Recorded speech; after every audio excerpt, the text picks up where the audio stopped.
Good morning, Colorado. It is Wednesday, July 2nd, 2025, and this is our regular business agenda for the Energy and Carbon Management Commission. I will note, as is probably very obvious at this point in time, that Chair Robbins is not here today. He is on a well-deserved vacation, so I will be chairing in his stead today.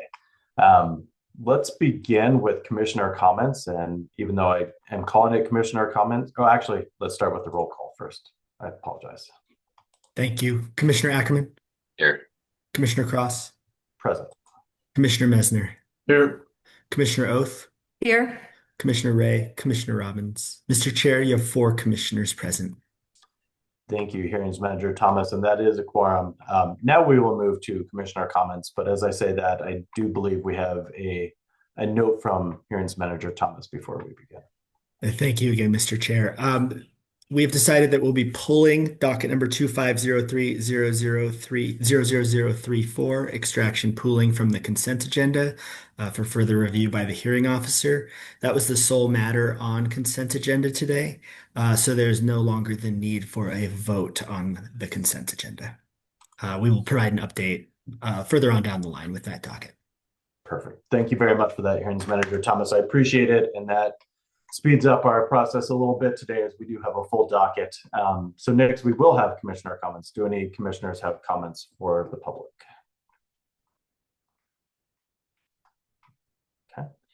Seeing none, we will next move on to our general public comment. And I will note that we have one person for general public comments signed up. We have several for public comment specific to some of the OGDPs, but we'll get to those in turn. But for now, if we could please raise Debbie Ann Osborne to the panel for public comment. I currently don't see Debbie Ann Osborne in the attendee list. If Debbie, you're there, would you please raise your hand so we can elevate you accordingly? And I don't see anything, Mr. Chair. I might suggest that we keep looking and we can incorporate her comments when she does arrive, if she does arrive. That will work perfectly. So without the consent agenda, next we'll move on to an update from Deputy Director Lauren Mercer-Gilman about our statutory alignment rulemaking. And then if we find Ms. Osborne at that time, then after that presentation, we will do the general comment. But in the meantime, Ms. Mercer-Gilman, you're recognized. Thank you very much, Mr. Chair, and good morning to the commissioners and the public. I am here just back to give an update on our statutory alignment rulemaking. So please bear with me while I share my screen.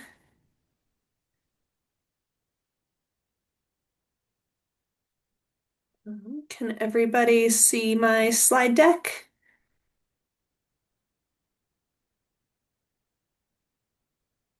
Can you see my screen, Mr. Chair? I can. It looks like I don't see notes on it, but it looks like it's not full screen. Okay. That's okay. We'll just proceed forward with as it is. That looks better. Okay, great. I am just back, like I said, for an update on our statutory alignment rulemaking that I was before the commission in May to first discuss. Here is an updated timeline. The items in the slide on gray are already passed, and the black text is what's to come. So on June 9th, staff published the straw dog rules of the statutory alignment rulemaking and provided until June 20th to get feedback from the public and stakeholders. On June 27th, so last Friday, staff issued the formal notice of rulemaking, which begins the formal rulemaking process. This included a draft of the rules and a draft SBP, as well as a notice of hearing. That notice of hearing states that the deadline to request party status in the rulemaking is July 11th, which is a week from Friday. A forthcoming hearing officer order will set forward the briefing schedule, and then the hearing is scheduled for August 27th. A party did raise questions about why we're proceeding on this particular timeline. So I did want to clarify, just for everyone listening, that the reason we're moving the schedule forward the way we are is to avoid conflict with upcoming AQCC rulemakings. There are a couple of big rulemakings at the Air Quality Commission in, I believe, September and either October or November that will involve a lot of oil and gas centric issues and a lot of our same stakeholders. So we are getting in before those to avoid a burden on our stakeholders. I also wanted to sort of back up and clarify our straw dog process since a stakeholder did raise questions about it. So the straw dog is a creature that ECMC created as an extra layer of process that ECMC voluntarily provides beyond the already extensive public rulemaking process that we're required to follow in the Administrative Procedure Act. So it's really our attempt to capture extra stakeholder feedback to have as strong of a noticed draft of the rules as possible. So during the straw dog process, as we did here, we welcomed input from the public and other interested stakeholders. Here we received written comments from 11 stakeholders on the straw dog. The feedback was primarily from industry and relatively consistent. Staff did agree with quite a bit of this feedback and incorporated it into the notice draft rules in SBP. Now I will move forward to give you a high-level overview of the noticed rules. Starting in the 100 series, we updated the definition of EnviroScreen to incorporate the newest version of the tool, which is 2.0. I also really want to draw your attention to the corresponding section of the SBP, where we explain the distinction between EnviroScreen and the definition of disproportionately impacted community.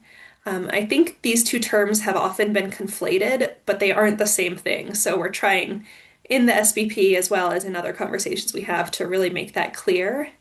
So the term EnviroScreen only appears in two of ECMC's rules, 315B and 604B4, which require operators to supply ECMC with EnviroScreen data under certain circumstances. The rest of the Commission's rules regarding environmental justice hinge on whether a location is or is not in a disproportionately impacted community. And disproportionately impacted community is its own defined term. In the Cumulative Impacts and Enhanced Systems and Practices rulemaking, the Commission adopted the statutory definition of disproportionately impacted community. So that definition is what we apply in determining whether a location is in a DI community. We don't use EnviroScreen for that. Right now, the best tool to determine whether a location is within a DI community is the CDPHE Disproportionately Impacted Community Mapping tool, and we are currently in the process of adding that layer to the ECMC GIS map so that everything's in one place. Next, we added rule language to Rule 205 to require operators to pay the annual marginal well fee. That fee was established as part of Senate Bill 24229 and adopted by the Orphan Well Mitigation Enterprise earlier this year. So this is just corresponding rule language establishing a regulatory responsibility to pay that fee. Next, enforcement. This is, I would say, the bulk of the draft rules are changes to our enforcement rules to align with Senate Bill 229 and House Bill 241346. At a high level, these changes do the things listed on the slide.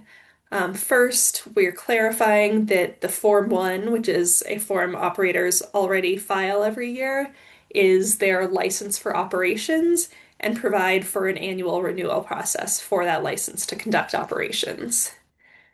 We also clarify, as required by Senate Bill 24229, the adoption of the continuing violations doctrine, which says that a violation of our rules is ongoing until it is corrected by the operator, essentially. To align with the statute, again, we expand under rule the circumstances under which the Commission is required to hold an OFV hearing. So a formal commission order finding violation hearing to resolve the violation as opposed to having it settled through an AOC or administrative order of consent.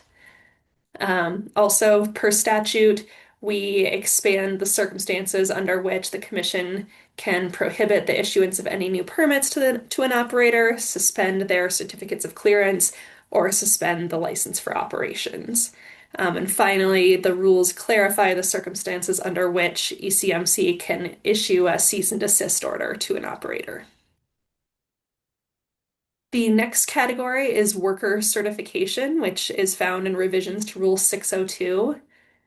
This rule requires certain training and certification for operations or for workers at all of the operations regulated by ECMC. So not just oil and gas, but also geothermal, eventually Class 6, and other energy and carbon management operations as they may come in. The rule uses the term workers to make it clear that we are talking about both the direct employees of an operator as well as contractors out at their facilities. So those are the folks who are required to be certified or trained as the rules provide. But of course, the operator remains the responsible party with ECMC for ensuring that their folks are properly trained and certified. Operators are required to employ or retain a compliance officer, which we supply a proposed definition for, which is really somebody who's responsible for ensuring organizational compliance with the relevant rules and regulations. We also, as required by SB 19181, require training and certification for specified workers. So certification is required for workers in potentially hazardous or critical job functions, which we provide more clarity on what that means in the SBP. Importantly, only where certifications are available. Some of the feedback we got on the straw dog is you can't require everyone at a location to be certified because sometimes no certification exists. So we're making it clear that we're not asking for the impossible. We're asking for certifications where they're available, and appropriate training and other measures where they're not. Also, per SB 181, there are additional stringent requirements for welders working on flow lines. Finally, we have language requiring that the operator demonstrate compliance with Rule 602 upon request from staff. I'll close now with next steps. So coming up on Monday at 3:15 p.m., staff will be holding a stakeholder meeting. This is a public virtual meeting, and anyone who's interested is welcome to attend. It'll be a somewhat more in-depth than what I just did overview of the draft rules and SBP. Because it's an open forum, it's not really intended for us to get into detailed conversations. We'll answer questions as we can, but we're expecting that if stakeholders who are there want to have detailed follow-up conversations, that they'll reach out to the rulemaking team to set those up. And we're happy to engage with any stakeholders who want to discuss. Then July 11th is the deadline for folks to seek party status. And as the commission is aware, but for anyone listening, party status in a rulemaking allows an individual or group to participate as a formal party to the rulemaking by submitting pleadings, essentially, documents advocating for what you want in the rules, respond to other parties' pleadings, and then make a presentation at the rulemaking hearing. In addition to this formal route, there's also always the opportunity for folks to participate in our rulemakings in a less formal capacity by making public comments. And this could be a better option for folks who want to be involved but don't have the time or the resources to take on the responsibilities of participating as a party. So we do always welcome written public comments as well as verbal public comments at the actual rulemaking hearing. That closes my presentation, so I'll stop the screen share and welcome any questions from the commission.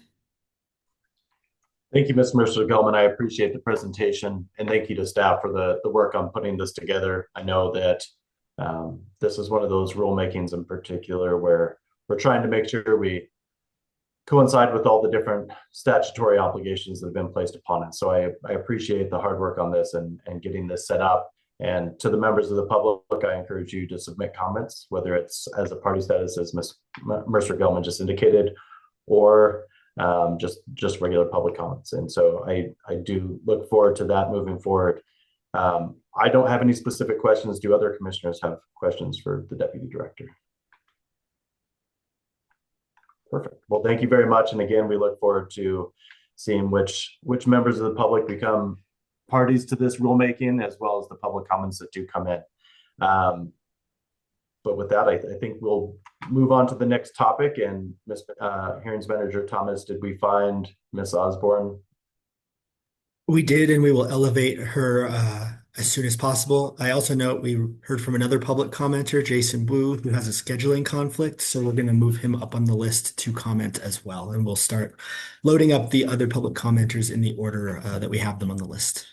Perfect. And as we're doing that, I would just remind everyone that we're excited to hear your comments. We're always appreciative of the public being involved in this. We do have 3 minutes for this time, and please be respectful of keeping that time so everyone can have their opportunity to speak as well. And I believe we've elevated Jason Wu. So Mr. Wu, if you want to unmute and put your camera on, you're free to begin. Hi, can you hear me? Yes. Thank you. Thank you. And thanks I did sign up for public comment due to scheduling. So I appreciate you listening to that. So hi, everyone. For my recorded comments today, I thought I would explain to Noah, who is 10 months old, what is going on to keep things simple. Noah, do you want to say hello? Do you want to say hello, buddy? Let me just give him a quick little veggie straw here. No?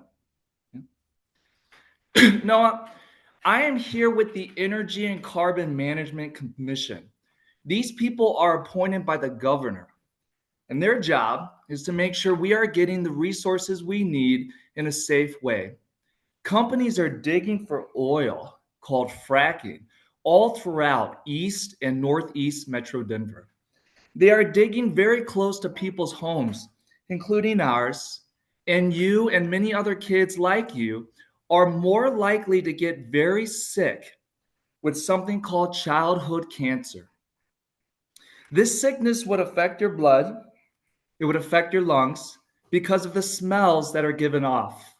This was shown very recently in a series of studies in the state of Pennsylvania and earlier in Texas. But the doctors who approved the application, these are Arapahoe County doctors, they reference studies that are from 2019, 2020, and don't consider the most recent data.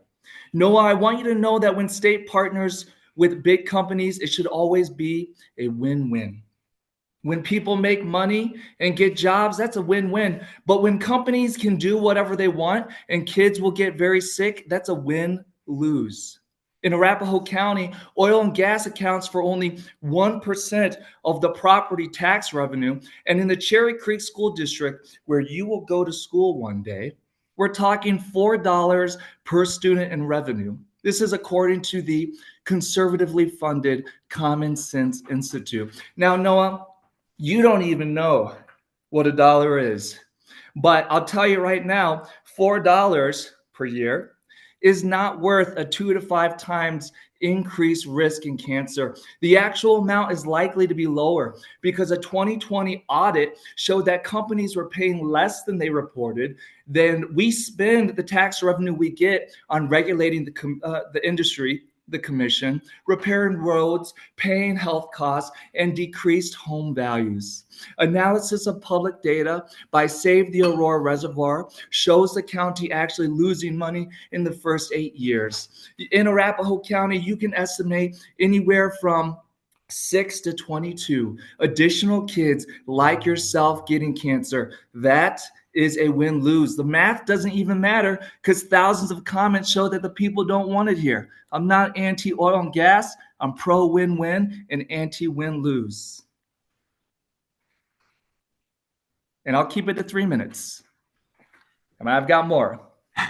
Thank you, Mr. Wu. I appreciate it, and I appreciate you taking the time to speak with us today, and Noah, you taking the time as well. Say thank you. And I do believe we have now found Miss Osborne. She is signed up under the general public comment, although I believe it may be for our next docket, but we will have Miss Osborne provide her 3 minutes of testimony first.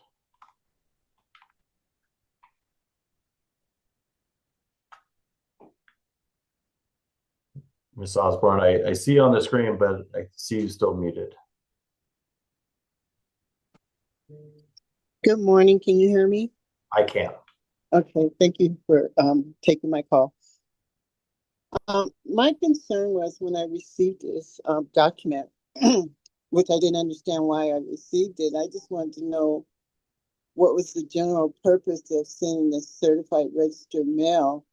And I see it's for awareness after I read through it, but I still don't understand what I see there's drilling according to the documents, and I just don't know why,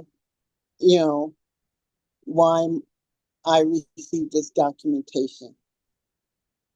And I reached out to several people that's listed on here, and nobody returned my call or can give me detailed information.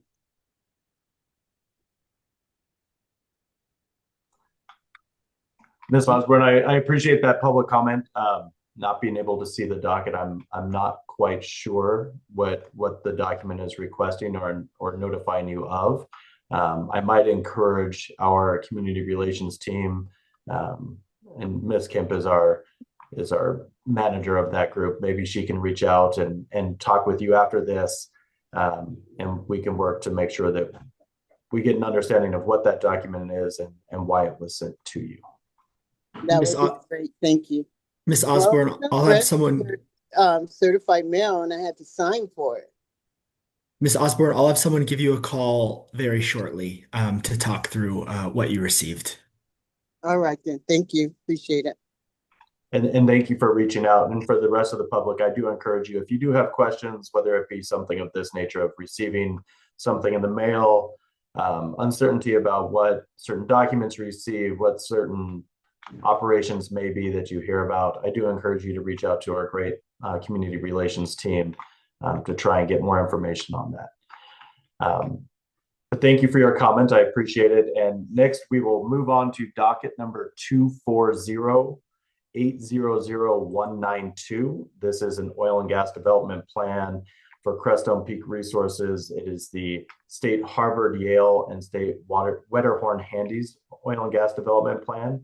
And I know that Mr. Wu's comments were specific to this, and I appreciate that. And we have several other public commenters as well.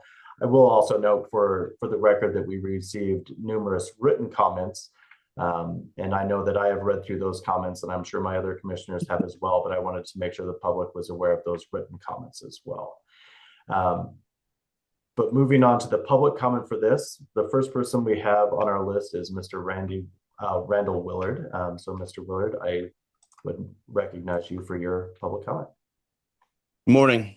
My name is Randy Willard, and I'm a resident of Southeast Aurora. We appreciate the opportunity to comment, but at this point, we are beginning to question what impact it really has, since nothing changes with the outcomes of the process. As you know, STAR has dubbed these combined sites the WHHY well pad, as in, why would you approve yet another residential fracking location? Why does this practice continue in our state? Why do we insist on continuing to foul our air and water when all the benefit goes out of state and into the hands of the rich? So let me bring up some reasons why this time things should be different. The commission agreed to hear from 3 Colorado-based scientists on their recent work. The session was scheduled to occur later this month and has now been removed from the agenda. We understand that the reports are being heard by our committee. Why is this being done behind closed doors? Why isn't the public part of these discussions? Will these regulating agencies, in fact, update their data to be more current than 8 years old? Will the realities of what O&G looks like in the real world ever be taken into account?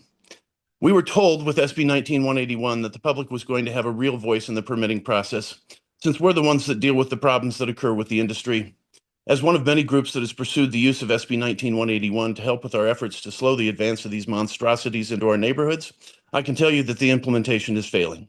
Nothing has changed, and despite the fact that the rules mean you see only the best applications, the reality is that the permits are issued no matter the content or quantity of our comments. Let's take a look at another issue that the public has to deal with: spills, leaks, emissions events, etc. And any other normal business, operators that continually have problems with their product are not allowed to do business. When the product and process of producing it is faulty, good business people look to other sources, but not here in Colorado. We let the worst of them continue to operate with virtual impunity. Civitas is known across the country as a serial violator, and just last week you slapped Noble on the wrist for Gallatin, but did nothing to prevent them from operating. Noble is also the biggest leaker in Weld County, with 140 or more spills in April. If my companies had failed to meet the promises they made, I would have been a poor man, but not this industry or this process. Rather than finding ways to continue to let them operate, maybe it's time to raise the standards and only let those operate that can truly do so within the rules. I see none of these in our state at this time. Do you? The reality of non-standard oil and gas development is that it cannot be done cleanly, and it should not be done within miles of humans or anything that we care about. If the time spent helping operators with their applications and compliance was dedicated to really understanding the impacts of their operations, we would have far fewer wells along the Front Range. Finally, why do you think you have all met the intent of SB 19181 when it's so obvious that nothing has changed since its implementation 4 years ago? This body continues to approve at a 97% clip, while the people of the Front Range continue to suffer with predictably awful air. You're right, this year was different. We had a full blowout in a small town that impacted lots of people, their schools, and their homes. That's different and a reason to do things differently, don't you think? If the operators were trustworthy, incidents like Gallatin would not happen. If they were reliable and truthful, we would not have 3 years of fraudulent reports from the largest operators in Weld County. We wouldn't have a record number of spills every month in Weld County. Finally, operators would have been in full compliance with the chemical reporting law from 2 years ago, and yet almost half had done nothing to comply. So why does today look different? I think I told you why today is different, and every day from this point forward should be different too. Have some integrity and courage to do your jobs to regulate in a manner that protects public health, safety, welfare, the environment, and wildlife resources. If you don't exert your power, the industry will continue to do what they've always done: destroy our beautiful state for their profits while we all suffer with the outcomes of the process, everything except for the money. Thanks for the time. Thank you, Mr. Willard, for your time. As always, I appreciate you taking the time to speak with us. Thank you. Next on our list, I believe we have Ms. Marcia Goldsmith-Kamen. My name is Marcia Goldsmith-Kamen, and I live in Arapahoe County. On May 13th, I attended an ECMC 511 hearing for State Wetterhorn, Handy's, Harvard, Yale. I spoke about the serious gap in the implementation of the cumulative impacts regulations. Adding another 38 wells to the already densely populated field of wells being proposed and existing does not address the effects of cumulative impacts. I applaud Commissioner Oath's request that a committee be created to explore the most recent Colorado scientific data in an effort to fully understand the latest information impacting public health since SB 19181 went into effect. We are truly hoping the ECMC will fully comprehend some of the risks involved with approving all of these OGDPs. We heard Chair Robbins clearly state he's not an expert in public health and would appreciate a better understanding of these studies too. While this committee is digesting all of the information, we are requesting a pause or stay in permitting more well pads and wells until the implications are fully understood and a plan to mitigate these risks is adopted. What we, as the public, consistently witness is the ECMC approving all of the industry's requests to drill, knowing that staff has met with them to assure this approval. The industry's path to permitting is blatantly evident, while the consideration of the public's voice is repeatedly set aside. Watching catastrophic incidents such as Gallatin's, we are fearful this will happen at the Lowry Ranch as well.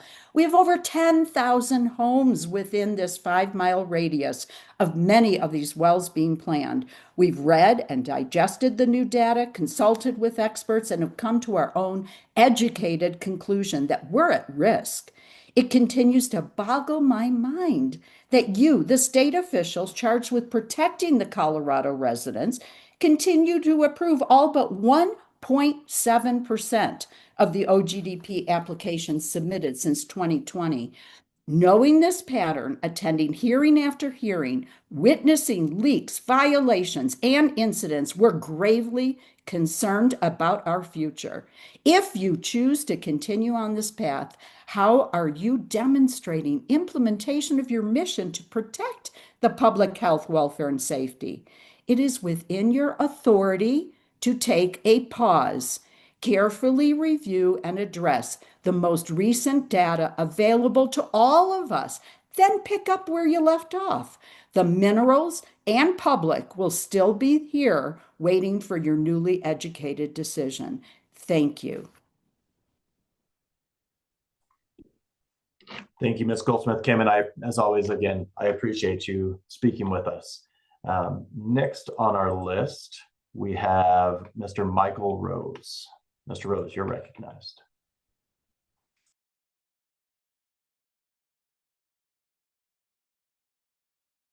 You're still on mute, Mr. Rose.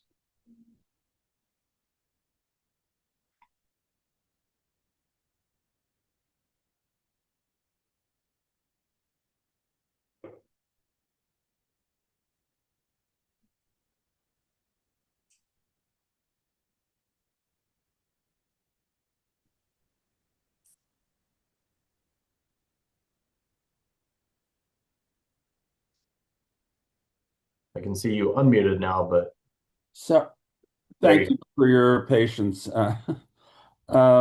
Yeah, once again, I'm here to ask that your commission reject this big, horrible fracking project, especially the one at Harvard, Yale, and State Wetterhorn and Handy's well pad sites. The reasons are obvious. This beautiful, ugly project poses a significant risk of air pollution, not only if it proceeds to production, but also from diesel traffic and heavy equipment traffic for setting up hydraulic fracturing.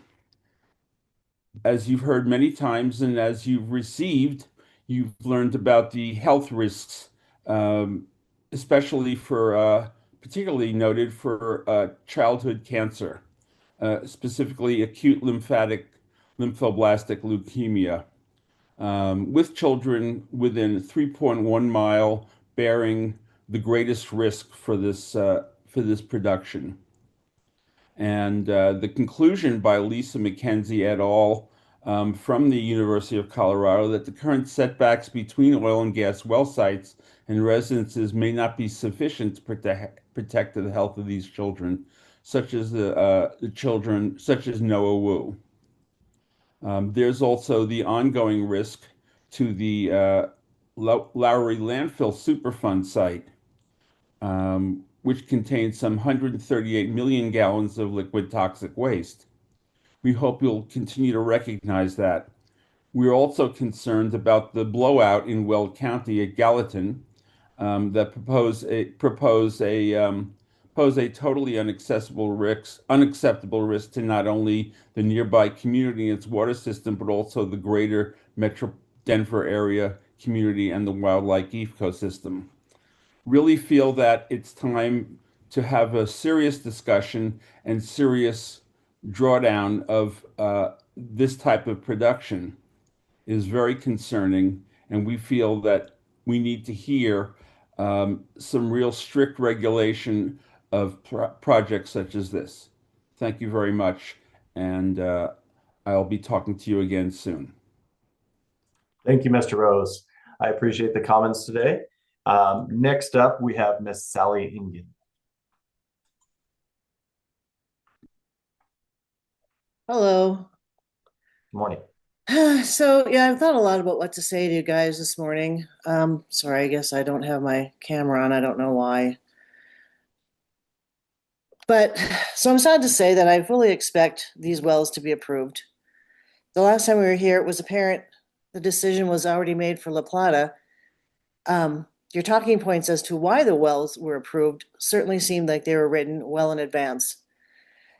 And again, we're going to repeat the same stuff. You guys know the facts about the dangers of fracking. You already know the air in Colorado is the fourth worst in the entire country, and that fracking contributes over half of that pollution. You already know the dangers to our reservoir if a spill like Gailton happens. You know the dangers of fire, how our local fire departments are inadequate to handle such a disaster. You are ignoring all of the new scientifically proven studies about what fracking does to our health and the planet. You know Colorado is having a water crisis, and the billions of gallons of water being used can never be used again. Surely you must realize putting this water back into the ground is a dumb idea. You know the operators lie on their reports. That being said, why are you giving us this opportunity to give comments? It seems like I'm wasting my time beating a dead horse. Seems to me you were all there to help the operators check off all the boxes in the application so the wells can be approved. Why don't the citizens have boxes to be checked? I guess we'll see after you let us know if you're approving yet more wells if you actually care about our health and welfare. And that's all I have to say today. Thank you, Ms. Engen. Next up, I would recognize Mr. Jason Ephraim. Yeah, thank you, commissioners. Appreciate the opportunity to speak as always. My name is Jason Ephraim. I'm a resident of South Shore in Arapahoe County. And specific to this docket, OGDP, similar to La Plata, I have concerns with the deer, specifically the pronghorn winter concentration area that was identified in the application. They did not need to get a waiver, as I understand it, after consulting with CPW, but looking at their timetables, it appears that there are several instances where construction and drilling could potentially overlap this concentration area. I'm not sure if that was directly focused on in their conversations with CPW. They do highlight that the production is essentially the first part of production for the wells will occur outside of that, but that seems to be a factor of just the timetables stacking up more than a conscious choice. But I'd appreciate it in this meeting if when you go into their presentation, if you could dig into that a little bit for the community and for the deer, just to make sure if that's true or not, and if that poses a risk. Keeping in mind also that La Plata is already going to be kind of hurting the, I believe it was the mule deer population. There was a waiver on there, but the waiver included fees to help potentially offset that in some way. So I'd appreciate that. And secondly, to echo some of the other comments kind of generally, right now, this hearing scheduled today has, in effect, 6 OGDPs on the docket. If you count the current docket as the actual 2 pads that it is. In my research, I looked back about 3 years. This is the second most OGDPs ever considered in a single hearing. There was one day in October of 2022 that had 7, and I don't know if they were actually all gotten to. The pace and the limited amount of time really makes me feel like there's no way that you could possibly be as discerning on these applications as you'd need to be. Averages usually seem to be like 1 or 2 in a meeting. So taking into account that, as other people have mentioned, it seems like the approval rate on these OGDPs is close to 98% over the past, like since 2020. It creates, a very bad picture for the public, at least personally, that, by that rate, every one of the OGDPs on the docket today will be approved. And I just wanted to highlight too, and I hope this doesn't flip, but I went back and looked over the spill and incident data over the past 4 years, that I could collect. And basically, it's an average of 20% increase every year of incidents and spills that are reported on your portal. Right now, we're at 1,062, and we're on pace to hit over 2,000 this year. So the rate of approvals is also increasing the rate of incidents and spills, not even counting giant spills like Gailton. So, if you can imagine a picture from the public's point of view, we're increasing the rate at which we're approving these wells, and that is directly leading to more and more incidents and spills, which is what we're trying to prevent, especially the fallout from that. Things like Gailton, where it could risk our homes, our health, and our families, and our water source, and things like that. So I would ask that you please take a little bit more of a stricter look at these, especially ones that are in proximity to the reservoir, like or affecting deer populations and things like that, and determine if yes, even if they've crossed the boxes and checked everything that they need to, if a 98% approval rating when compared to most building application permits, when I looked at the data on what was available, was closer to 50 or 60% depending on the region. So that's it. Thank you. I appreciate your time again. Thank you, Mr. Ephraim. Next up, I would recognize Mark Goldsmith-King. Good morning. I'm Mark Goldsmith-Cammon from Arapahoe County.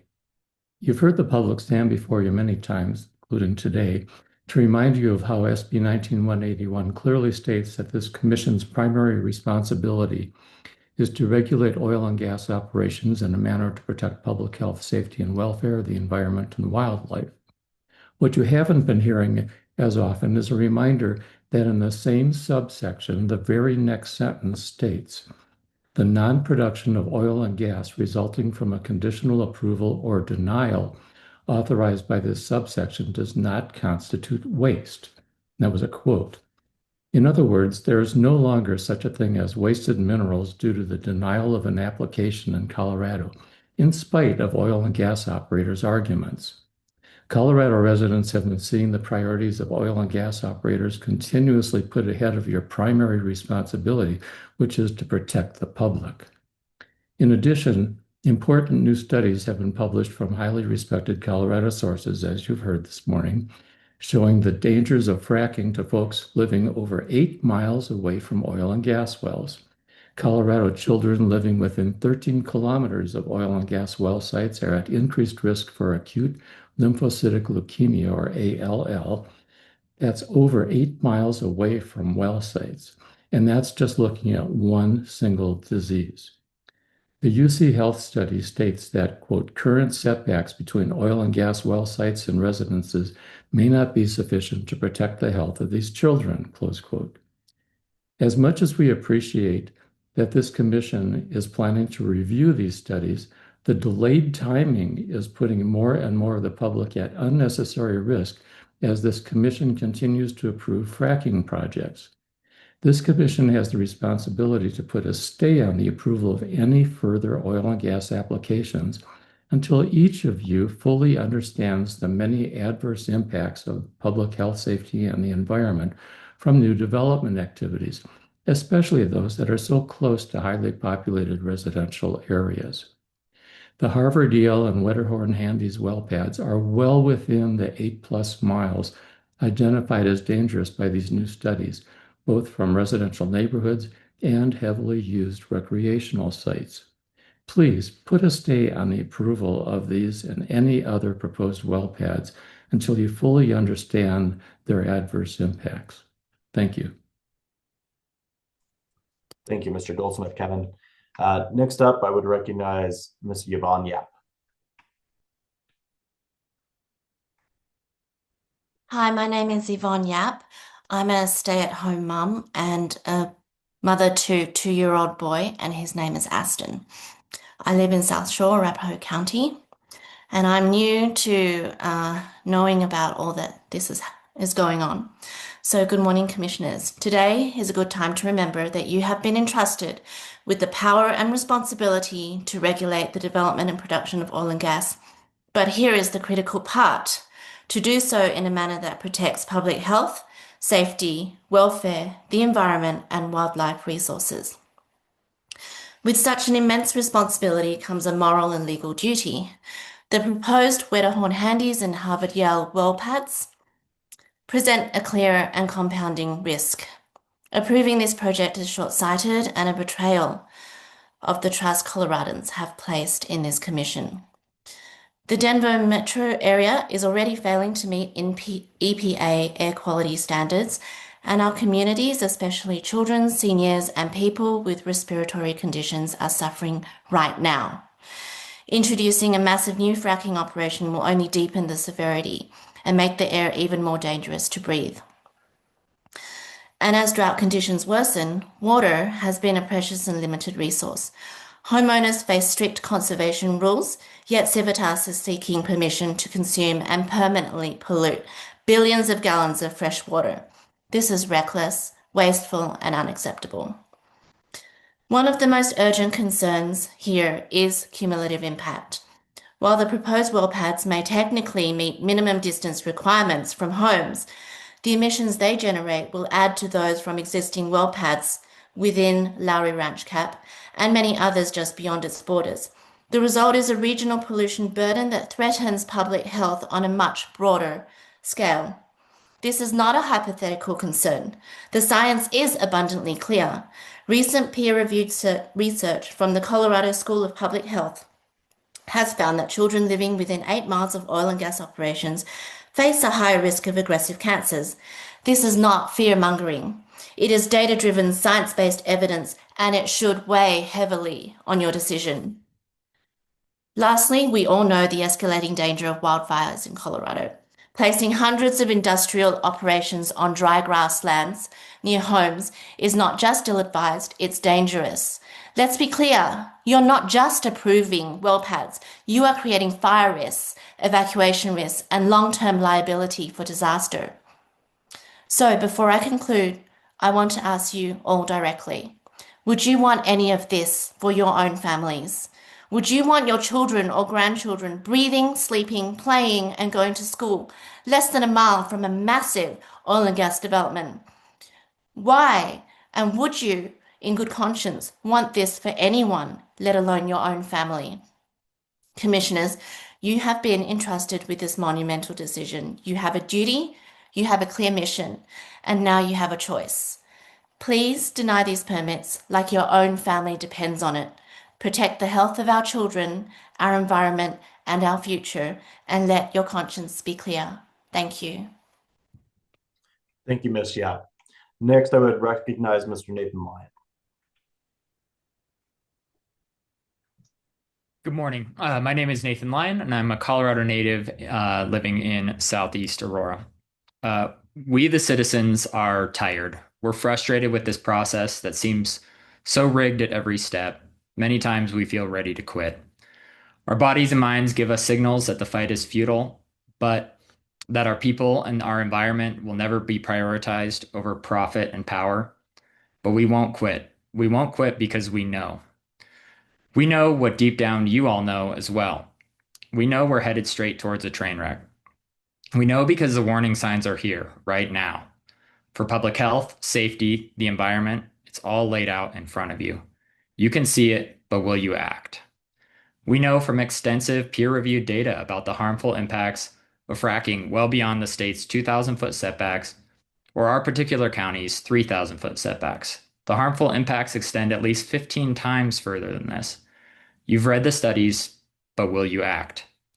We know because we watched the Bishop Well or Gallatin Geyser spew toxic liquid into the air for several days, completely obliterating any man-made retention areas and extending miles beyond the invisible 2,000-foot protective setbacks. We, the citizens, would act on this. We would take it as proof that your so-called protections are not real. We would not wait for the next big disaster or the next to wake up to the situation. But will you act? We know because whether a pad is 2,000 feet from homes or 5 miles, these operations, when things go perfectly right, are still permanently destroying millions and billions of gallons of fresh water. We understand that we're mortgaging our future for profits today and ignoring the impending disasters this will create down the road. But will you act? And finally, we all know what's going to happen next this morning because we've seen this movie a few too many times. You'll push aside all these concerns, all these things we all know, and you'll approve the Wetterhorn Handies and Harvard-Yale sites, likely unanimously. But at the end of the day, and why we continue to fight, is that we still know. We know we're on the right side of history. And we may go to sleep tired, frustrated, or even angry, but we go to sleep knowing that we did everything we possibly could to stop this train wreck while there's still time. Thank you, as always, for the opportunity to speak. Thank you, Mr. Lyon. Next up, I recognize Ms. Ann Hussein. Good morning, Commissioners. My name is Ann Hussein, and I appreciate the opportunity to speak today on the proposed WISE application. This will add 2 new well pads, 38 additional wells in the Lowry Ranch Cap in Arapahoe County, where I live. Each well pad will take 360 days to construct, to drill, to frack for flowback. Each well pad will truck out produced water.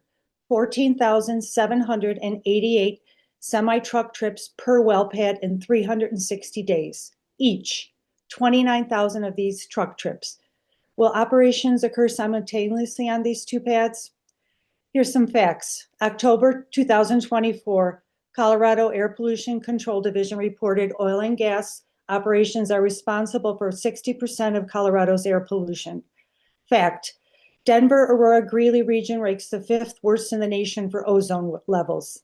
Fact, the state is currently planning to triple the number of wells drilled in the Northern Front Range, including the Lowry Ranch Cap, an area already burdened with unsafe levels of ozone.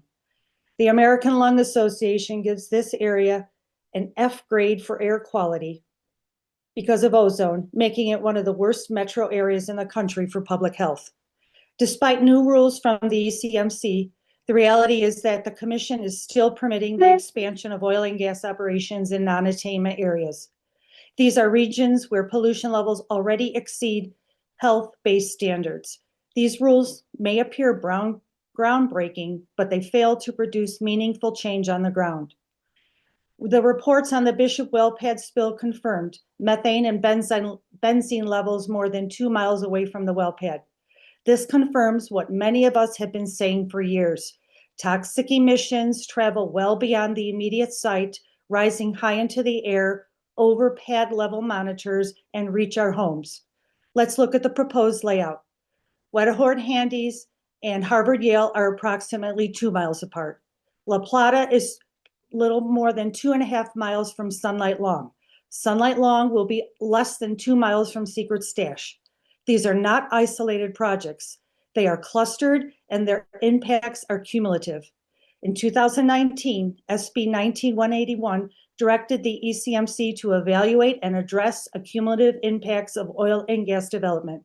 Yet here we are, 6 years later, we're still talking about more drilling and more monitoring, not less harm. So I ask, where are the offsite monitors? Where is the monitoring between well pads and nearby homes? Where is the monitoring between these specific sites you are approving? And most importantly, where are your rules to truly address cumulative impacts? Your current regulations don't limit, reduce, or eliminate them. In fact, they allow them to continue and to grow. Colorado was once known for its clean air. Now we are among the worst in the country. The data is in and the science is clear. Public health impacts are well documented. SB 181 states that the ECMC's duty is to protect public health, safety, and the environment, not to manage pollution, but to decrease it. Colorado residents and our children deserve better. Thank you. Thank you, Ms. Hussein. And last but certainly not least, I will recognize Mr. Brian Matisse. Thank you, Commissioners. I'm Brian Matisse on behalf of the League of Women Voters of Arapahoe and Douglas counties. I thank you again for the opportunity to speak. The League has concerns regarding the application in 3 areas. First, the proximity of Harvard-Yale pads to 2 intermittent streams. The hydrology map submitted shows that 2 intermittent streams are located 615 feet north of the pad and 675 feet east of the pad. The streams are down gradient in both directions, meaning oil and water runoff from the pads in the event of a leak or a flash flood will travel directly from the pads to the streams. The stormwater management plan at pages 7 and 10 state the slopes range from 3% to 12% in a northeast direction, eventually discharging into Box Elder Creek. This needs to be corrected and mitigated. Second, the proximity of the Wetterhorn Handies pad to proposed Reservoir C was not analyzed. Proposed Reservoir C site would be critical to the future water needs of the nearby area. It's been located with estimated water line approximately 3,600 feet southwest from the pad, but the riparian and recreational area around the proposed reservoir would extend many hundreds or even perhaps 1,000 feet or more from it. The potential pad boundary could be within 2,000 feet of the riparian area edge, Potential oil spills or runoff could contaminate this area, making it unsuitable for use as a future reservoir. And the proximity of this proposed reservoir C has not been adequately analyzed. Third, there would be severe effects on wildlife, and mitigation is not adequate. The Wildlife Mitigation Plan acknowledges that both Harvard and Wetterhorn are located in a high priority habitat for pronghorn winter migration, and they acknowledge activities will disturb over 200 acres of high priority habitat. They stated that in the slide deck that they would not start drilling during the winter, but the plan did say they intended to operate during the winter migration season. Instead of attempting to mitigate or stopping these activities, the proposal proposes paying CPW an additional higher payment in lieu of mitigation. This should not be agreed to. Besides the high priority habitat, the Wildlife Mitigation Plan at page 18 acknowledge the area around Harvard Yale contains numerous sensitive species, including burrowing owl, red-tailed hawk, Swainson's hawk, swift fox, but mitigation appears to be completely inadequate or omitted for these species. In fact, page 18 of the Wildlife Mitigation Plan shows the proposed access road would be directed into the center of a high density of burrowing owl nests, which would undoubtedly disturb the burrowing owl and force all of this important population to relocate. The proposed access road is in the worst possible location. This demonstrates the need for a more robust alternative location analysis that considers these aspects. Thank you for considering these comments. Thank you, Mr. Matisse, and thank you to everyone again for the public comment, both the written public comment as well as that which was presented today. We do take it into account, and we are listening to you. Commissioner O, you have your hand raised. Yeah, thanks, Commissioner Cross. First, I just want to thank everyone who has taken the time to comment here today, as well as participate in the previous 511 hearing and submit the written comments. I know, Commissioner Cross, you noted that at the start of this, that we have all had a chance to review those, and many important considerations and concerns have been raised in each of those venues, including this morning. And so I just wanted to thank folks, let them know, I would say, I know that these considerations and concerns certainly do weigh heavily on my mind. I know my fellow commissioners feel the same, and our staff as well. And so I wanted to just make a note for folks that there is a memo that was prepared by our staff that's, specifically about the concerns and considerations that have been raised through the public comment process, and provides, in my opinion, a lot of important information about each of the areas of concern that have been raised both today and previously in the process. And so, I just would say that has been an important resource for me in taking into account these concerns and how to be thinking about them through this process. I want to make sure folks know that that exists if they haven't had a chance to see it. I know it has been shared with anyone who submitted a public comment in a way that gave us their email address. But those who, excuse me, those who haven't seen it, it is attached to the director's recommendation and part of the docket and the materials available not only to us as commissioners, but to all members of the public. So thanks for the chance just to highlight that. And thanks to our staff for taking the time to prepare that and providing some thoughtful information about each of these important issues. Thank you, Commissioner Roth. I do want to highlight again that is a good point to make. That is helpful information. It's something that I review as well. And for the public, I do encourage you to look at that information. Know that both our staff and the commissioners are looking at the comments that you make and looking into the questions, and hopefully we will see the operator taking those questions into account too and making sure that they address those issues. Moving on with this docket, I do want to make sure that we raise it looks like the attorneys are raised here, Ms. Jost and Ms. Wazelinski. I'm not sure who's leading this one. But if we could also make sure that all the witnesses are raised so we can get that presentation going, and AAG Boudreau, if you could please swear in those witnesses. Thank you, Mr. Chair. So I'll call each witness by name and ask each of you to raise your hand State your first and last name and swear to tell the truth. And apologies if I mispronounce any of your names. We'll start with Mr. Dan Harrington. I'm Dan Harrington. I swear to tell the truth. Mr. Jeff Anable. My name is Jeff Annable, and I swear to tell the truth. Miss Leela Huning. Lila Huning, I swear to tell the truth. And I believe we have everybody. Is that right, Miss Jost? Yes, that's correct. Thank you. Thank you. Wonderful, thank you. And I don't think that we have any local government comments for this application. So Ms. Jost, I would recognize you. Great. Thank you so much, Chair. I'm going to go ahead and share my screen.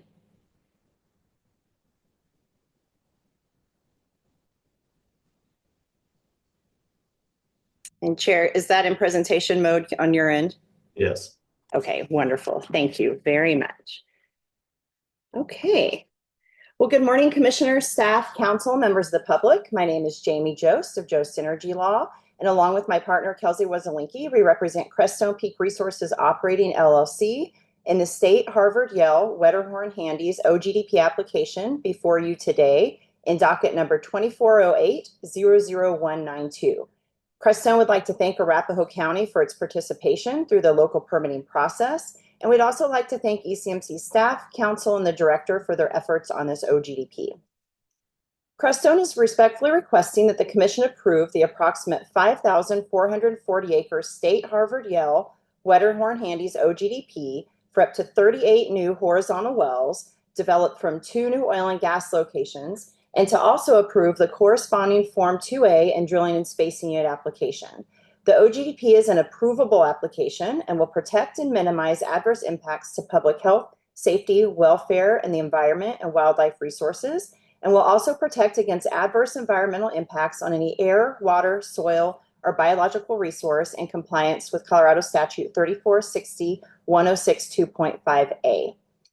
The OGDP application was filed on August 19, 2024, and noticed on March 28, 2025. Crestone complied with all notice and publication requirements for the OGDP, and no petitions were filed. There were various comments submitted, and Crestone has addressed the comments submitted regarding the OGDP application in its submission to the ECMC. This OGDP application was filed for lands within the now stayed 32,000 acre Lowry Ranch Cap comprehensive area plan boundary. The Denver District Court stayed the Lowry Ranch Cap order in January 25, but confirmed in an April 21st, 2025 order that Crestone may retain all references to the Lowry Ranch Cap in its permit application materials. The court's order clarified that while the effect of the ECMC Order 535-1490 is stayed and may not be relied upon for permitting decisions within the Lowry Ranch Cap boundary, the ECMC and its staff are not prohibited from reviewing, considering, or relying upon information that was filed as part of Crestone's application for the cap. Furthermore, the court's order explicitly states that the references to the Lowry Ranch Cap are permitted within documents that are part of Crestone's permit application.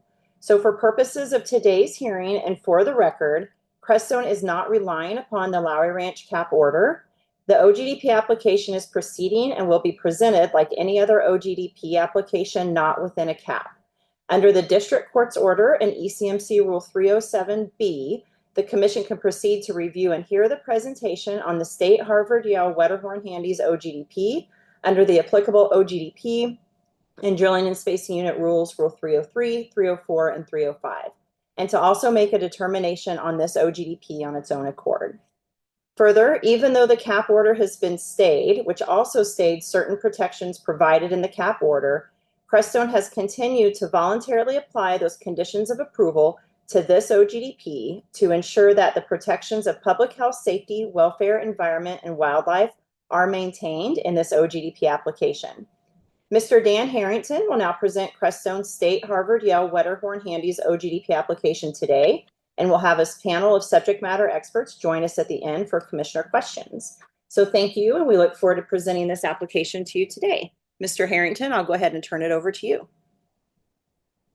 Thank you, Ms. Jost, and thank you to commissioners for allowing us to present our State Harvard-Yale and State Wetterhorn Handy's OGDP proposal today. This is a two-path pad OGDP. Those two pads are in proximity to each other on the eastern side of the Lowry Ranch area, both in unincorporated Arapahoe County. The State Harvard Yale is proposed for up to 18 wells, the Wetterhorn Handy for up to 20 wells. Each pad is developing 2 DSUs. The relevant local government, as I said, is Arapahoe County. Permits for both sites were originally submitted in Q1 of 2024 and are in process. We have held both CDPHE and CPW consultations on this site in the second quarter of this year, most recently. And the EnviroScreen scores for both locations is 14.69. Next slide, please. This map represents a layout of our DSUs and mineral position. We do hold the entirety of the mineral position in all 4 DSUs. And as I said, the pads are centralized between 2 DSUs each to minimize surface disturbance. We'll be developing only the Niobrara Formation here, which is present and continuous under the application lands. Slide, please. There's minimal horizontal development in the area. We have 1 existing creststone horizontal producing well, the State Blanca 1H on the northwest side of the OGDP that will continue to produce. There are some offset horizontals, both creststone operated to the north and operated by another entity kind of in between the 2 eastern DSUs there. Those will also continue to produce. And there are multiple legacy P&A verticals in the development area that will be evaluated during the OWP process. We're contemplating operations for these 2 sites in sequence. We'd look to construct both pads in the 4th quarter of this year, then drill the Harvard site in the 1st quarter of 2026 and the Wetterhorn in 2nd quarter, complete the Harvard in 2nd quarter and the Wetterhorn Handies in 3rd quarter, and then start our production near the end of the year for both sites. Next slide, please. Just a quick overview of some of our siting restrictions for these. We don't have any RBUs within 2,000 feet of the working pad surfaces, nor any school facilities, child care centers, HOBUs, DOAA, or PWS nearby. CDP has reviewed the BMPs we've committed to for the locations and does support the incorporation of those BMPs as a means to remain protected for public health, air, and water resources. Both sites are in pronghorn winter concentration HPH. As you can see, pronghorn HPH does cover the entire township, so it was really impossible to avoid it. CPW has been consulted on those locations. They did not provide an ALA waiver. However, CPW has agreed with all the BMPs that Crestone included as part of our wildlife mitigation plan that were submitted with the 2As. We did commit specifically to initiating production at both sites outside of season to minimize early production phase traffic impacts on HPH. And as you can see, the 2 sites do also avoid mule deer and aquatic species HPH along Box Elder Creek to the east.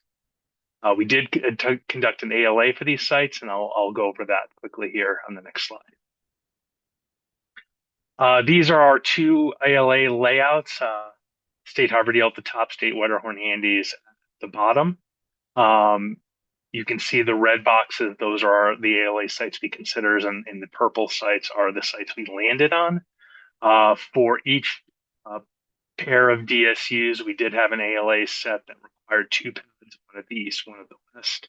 We discarded those due to the increased surface impacts from those. We also, on principle, tried to locate the sites as close as possible to the existing access road, which you can see best in the northwestern, the map on the upper left there, on that black line. That's an existing road on the Lowry Range. We will have to do some additional construction off that road to get to the sites. The reason the 2 sites aren't closer to the road is we're constrained by some setbacks. The Harvard Yale blue on the top there is constrained by a home to the southwest, that is the Lowry Ranch Hunt Club. We do have an informed consent from that home, but we are just over 2,000 feet away from it. And a pure cycle pond to the northwest, which per Arapahoe County rules qualifies as a reservoir. And setback there is 3,000 feet with a topographic isolation, which is demonstrable here. But as you can see, the site can't move any further west from where it is. For Wetterhorn Handies, similarly, we are constrained to the south and the west by planned Reservoir C. Arapahoe County regs require a 3,000-foot setback for topographic isolation from planned reservoirs as well. That is the blue buffer you see there. So we're kind of tucked to west there. We also have some constraints on topography of both sites, not building to draw as much. So having considered all that, we did land on the purple boxes on the maps on the right side, which are the sites we're proposing today. Next slide, please. Arapahoe County is the relevant local government here, and we are working through the permit process for both sites. We held pre-application meetings in the summer of 2023, neighborhood meetings in November of 2023, submittal of both permits in the first quarter of 2024, and we are submitting our last and we anticipate final versions of each in July 2025. Arapahoe County was going through some rulemaking throughout that process, which is one reason we have multiple iterations in some of these permits. The Harvard Yale and Wetterhorn Handies are in the Arapahoe County ASUR process. We checked with them just a week ago, and they confirmed that no major issues have been identified and that the staff are working through a final review process now. And there are no PLTs for either of these sites. This is a summary of our community outreach and proximity. The closest RBU to either pad is 2,394 feet southwest of State Harvard Yale. That is the Lowry Ranch Hunt Club.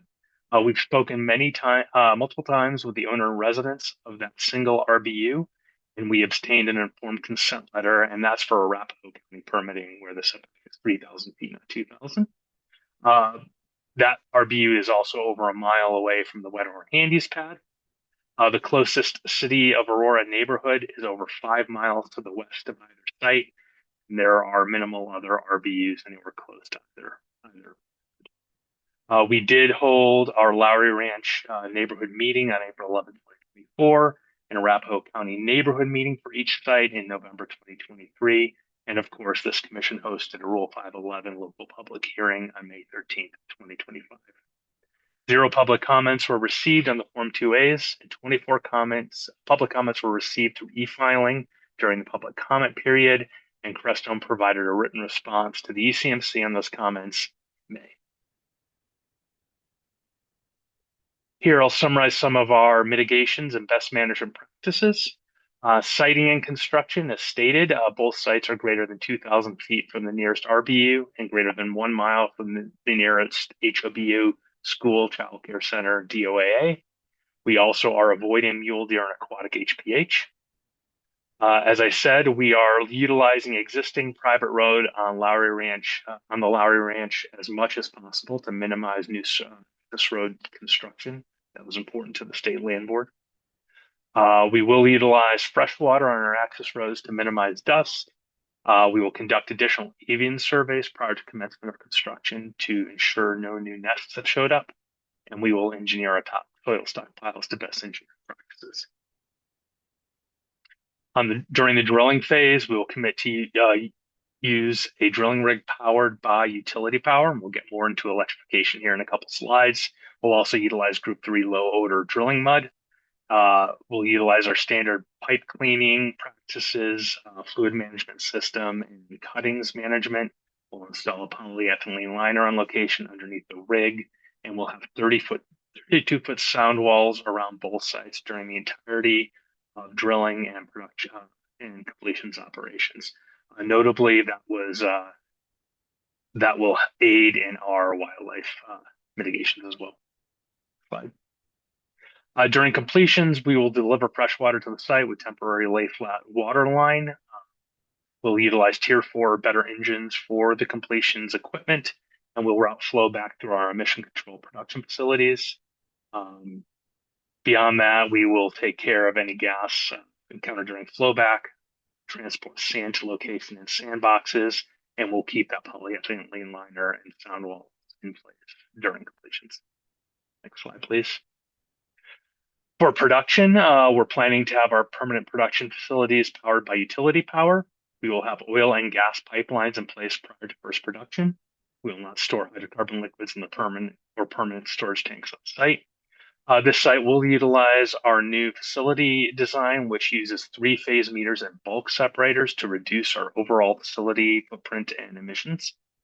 We'll have a pressurized maintenance vessel. We'll install wildlife-friendly fencing around the site perimeter, and we will initiate our initial production will occur outside Pronghorn HPH season to minimize traffic impacts on the Pronghorn. All wells, facilities, and equipment will be equipped to shut in remotely. We'll paint our equipment desert tan, and we will conduct continuous air monitoring per current Arapahoe County regulations. Next slide, please. A quick overview of this OGDB's relationship to the cap, and Ms. Joe summarized this better than I will. The Harbordale Wetterhorn Handies OGDB is within the Lowry Ranch cap, which remains stayed, but it can be evaluated as an independent OGDB, as confirmed by a district court order in April of 2025. We did submit the Harbordale Wetterhorn Handy with site-specific cumulative impact plans. Those are independent of the LR CRA. And we will adopt our proposed Lowry Ranch COAs into this OGDP as identical voluntary COAs. And those COAs are, we will ensure that all produced oil and gas is transported off location by pipeline during the production phase. We do affirm that pipeline takeaway for oil and gas will be installed prior to the start of production, and that will utilize electricity to power all operations through the drilling and production phases at both sites. An update on that progress, we originally requested our electrical upgrade design from Xcel Energy for both sites in May 2024, and we received the design and paid for those upgrades in October of 2024. We know that Xcel is in consultation with the Colorado State Land Board on right-of-way and permitting, and the county permits are in process, and we will not commence drilling until those electric connects are in place. Next slide, please.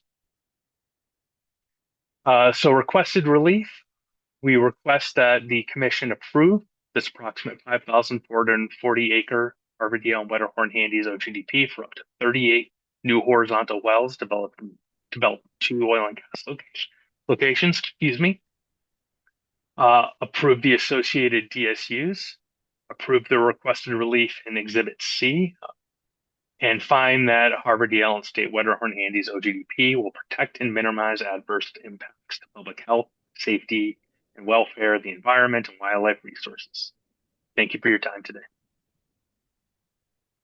Wonderful. Thank you, Mr. Harrington. And commissioners, that concludes our presentation. I'd like to go ahead and ask our other subject matter experts to come on video for any commissioner comments that you may have. And thank you for hearing us today. Thank you for that presentation, commissioners. The panel is open for questions. Commissioner Messner. Thank you. Thank you for the presentation and the information and application that was provided. I wonder if you could go into a little more detail regarding the air quality monitoring that's required by Arapahoe County, and where those monitors would be located and what that process looks like. Absolutely. The current Arapahoe County regs require air quality monitoring for the first 3 years of production for all sites. So that is the commitment here. I will see if anyone from my regulatory team has specifics as to the air quality monitor locations. I don't have that at my fingertips. I'll also note while we're at it, though, that the Arapahoe County does now require 2 aquifer monitoring wells be installed at each pad site, and we'll be installing those as well.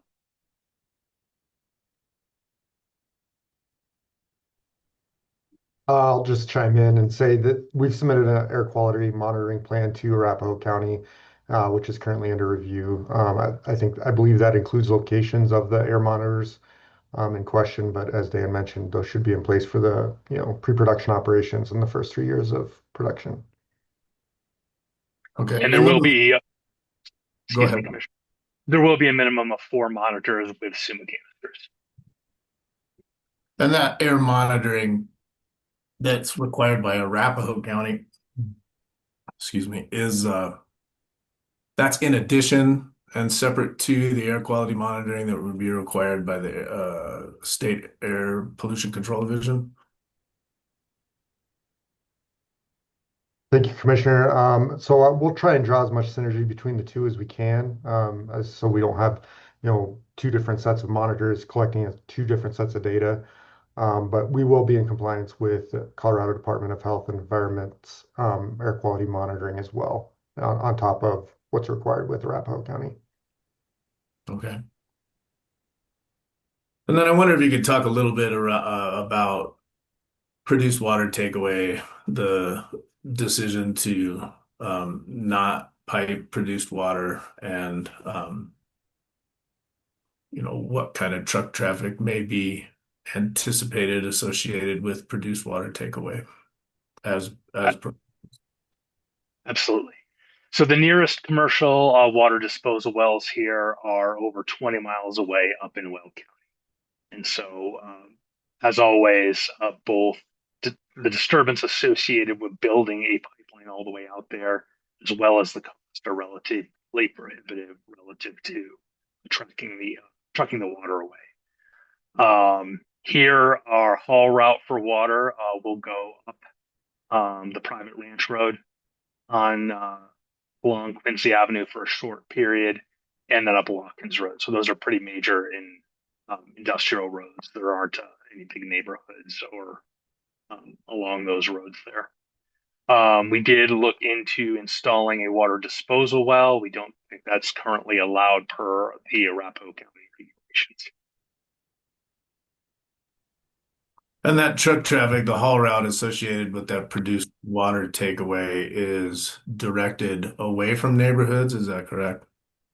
Absolutely. So, I don't know if we want to share the map back, but the private road, there's really very little on until you get to Quincy. There's a couple commercial buildings on Quincy, and then on Watkins, I believe there are a few ranchettes, some commercial buildings, but that gets you right to I-70. So no neighborhood, and certainly nowhere near the city of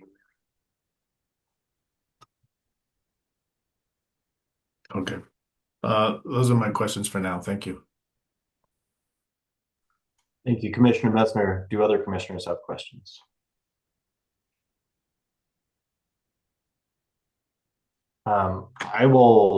I wanted to ask one clarifying question for Mr. Harrington.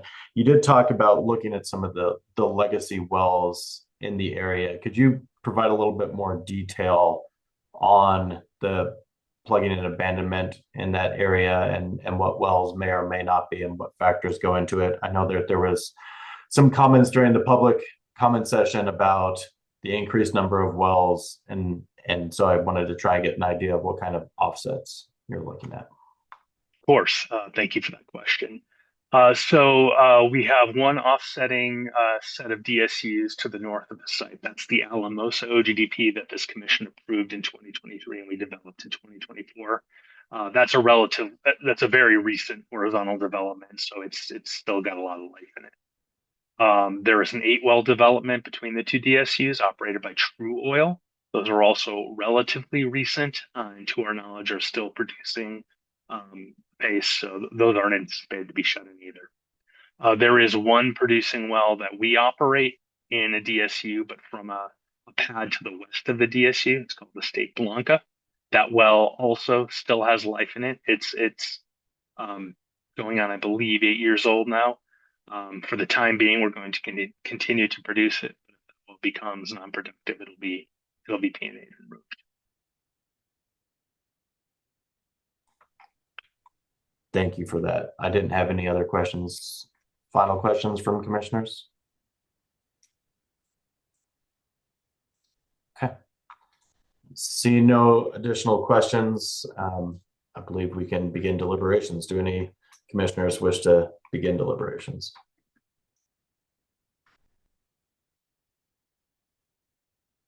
Commissioner Messner.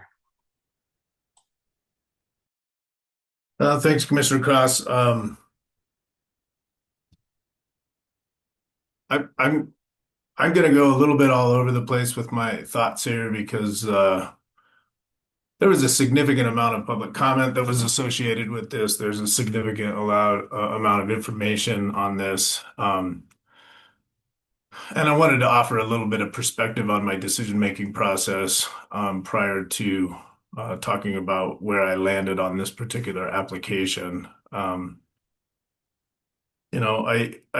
think it's important for me to note that I do take public comment very seriously.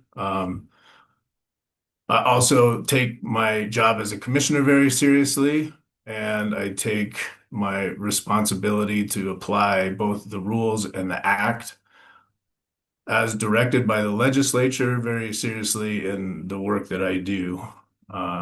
And as I apply my job is to apply the rules that were promulgated and ensure that applications that get my approval, I believe, meet both the rules and the act.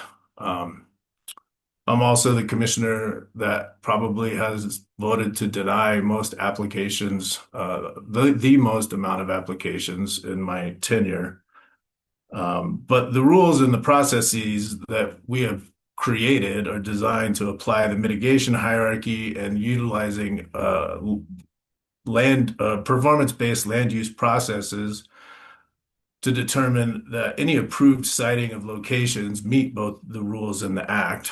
I've heard a lot of public comment criticizing our review process and criticizing how we evaluate applications.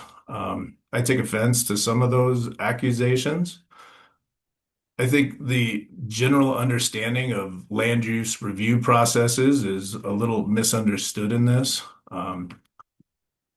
The approach from a land use standpoint, in reviewing these applications is not to bring every application straight to the commission for approval or denial. The process is designed to have an incredibly thorough evaluation and review of applications prior to them ever getting to the commission for a decision. That means, months and months and months of review, applications getting sent back to the applicant for reviews or for updates and revisions associated with it.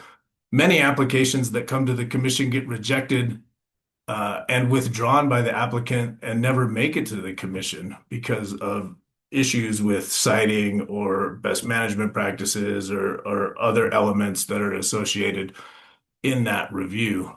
Those that do eventually make it through these month-long processes to eventually get to the commission for a decision, have gone through, multiple layers of review, including, review by, number of different departments within ECMC. It's been reviewed by CDPHE. It's been reviewed by CPW. It's been reviewed by the relevant and proximate local governments. All that feedback has been incorporated into the application. It's gone back at times to draft to the applicant to make additional revisions to it.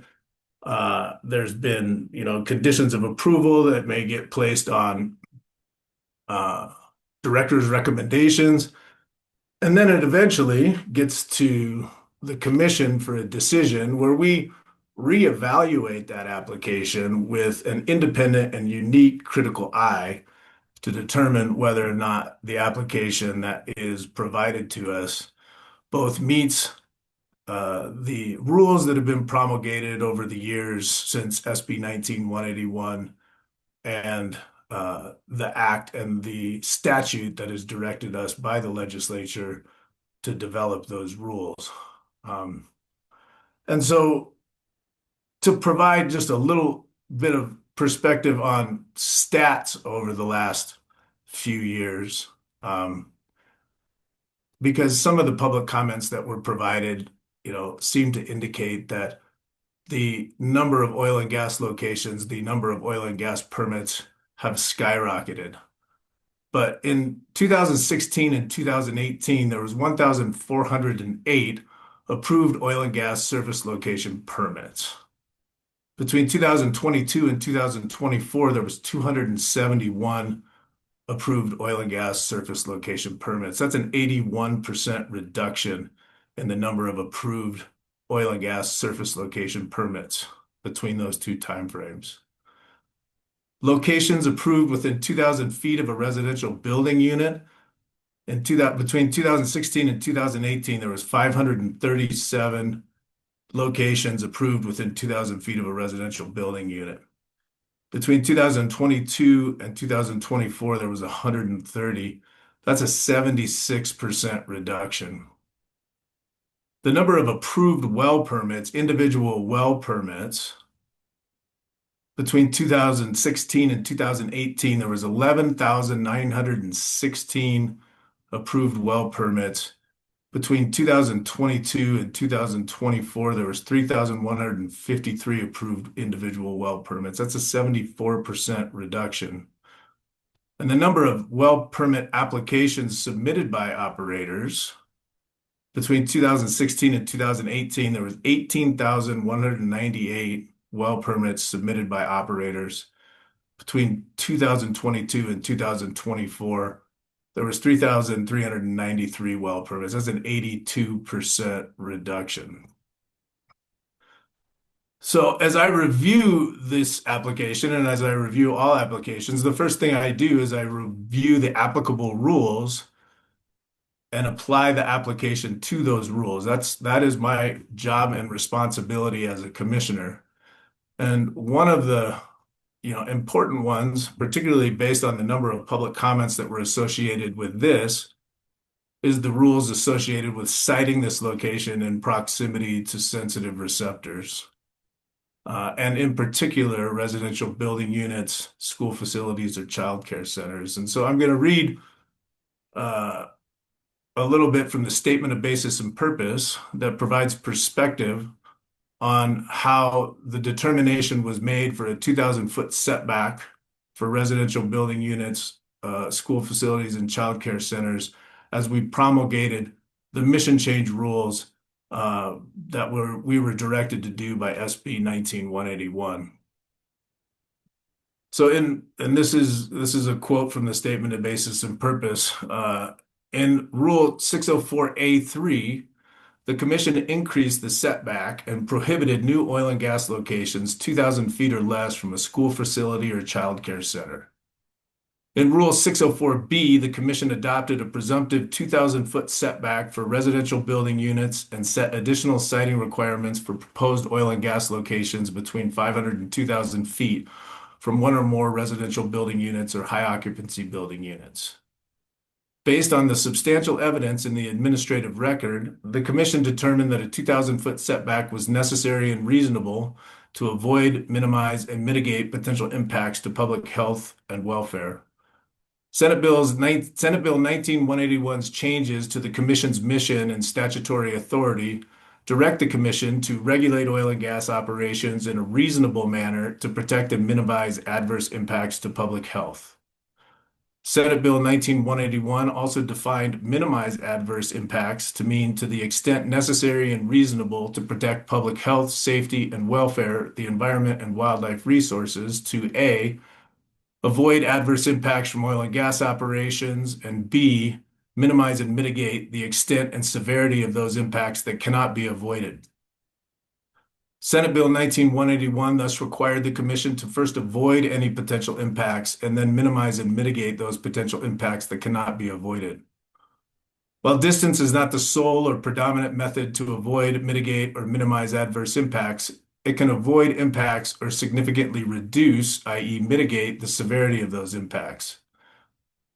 The Commission's choice of 2,000 feet is a conclusion based on the Commission's review of all of the evidence in the administrative record, on weighing the relative merits and critiques of each peer-reviewed scientific study. A core justification, though not the only justification for the Commission's choice of 2,000 feet, is the final report Human Health Risk Assessment for Oil and Gas Operations in Colorado, published by CDPHE on October 17, 2019. The study used monitoring and modeling techniques to identify pollutant concentrations above acute health risk thresholds at distances of 2,000 feet from oil and gas facilities under some scenarios. The CDPHE study supports the Commission's cautious approach to protecting people's health and provides evidence that the Commission's choice of a 2,000-foot setback is appropriate. The Commission recognizes that, like all scientific studies, the CDPHE study has both advantages and disadvantages to its chosen methodologies. It provides one of the most robust and Colorado-specific sources of data about health impacts that are likely attributable to proximity to oil and gas development. However, like all scientific studies that employ monitoring techniques, it is limited by the quality and representativeness of the data gathered. And like all studies that employ modeling techniques, it is limited by the uncertainty and assumptions inherent in the model. For these reasons, the Commission determined that it was not appropriate to rely solely on the CDPHE study as a basis for its decision to adopt a 2,000-foot setback in Rule 604. However, when considering the relative merits of the CDPHE study in conjunction with all evidence in the administrative record, the Commission determined that the CDPHE study is one appropriate study to rely on for its basis for its decision to adopt a 2,000-foot setback in Rules 604A3 and 604B. As discussed above in Rule 423, the Commission staff review of the applicable literature demonstrated that most noise from oil and gas operations dissipates to a point that is no longer disruptive to human health receptors at 2,000 feet. These are other things that distance can help alleviate. Second, oil and gas operations result in substantial amounts of truck traffic. While the Commission has authority to regulate traffic on access roads, it has limited authority to regulate most aspects of traffic from oil and gas development. The Commission determined that a 2,000-foot distance is an important measure to protect public safety from the potential traffic impacts. And finally, oil and gas operations also result in a range of other adverse impacts to public welfare, including light, dust, and odors. The Commission determined that a 2,000-foot distance will provide better protections and better avoid and minimize adverse impacts from each of these categories of impacts. For all of these reasons, the Commission determined that a 2,000-foot setback met the standard set by Senate Bill 19-181. The Commission's statutory mandate is to protect public health and welfare by first avoiding adverse impacts.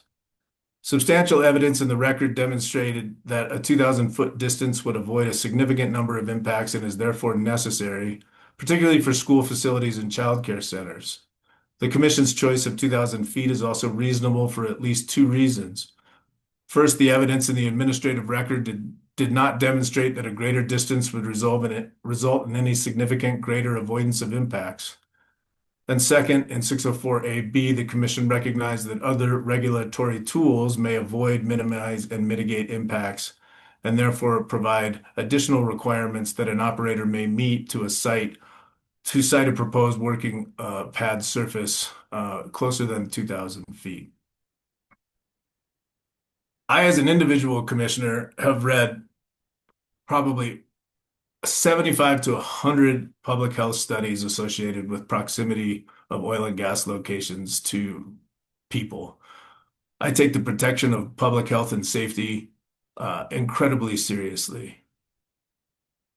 And I think as I review all these different ones, including the most recent public health studies, and many of the public commenters today highlighted one specific public health study, but there is numerous more recent public health studies that I've reviewed, including a public health study from Environmental Defense Fund that indicated that no further rule reviews were being suggested for ECMC's rules at this time. Many of these different public health studies have competing and contradictory results.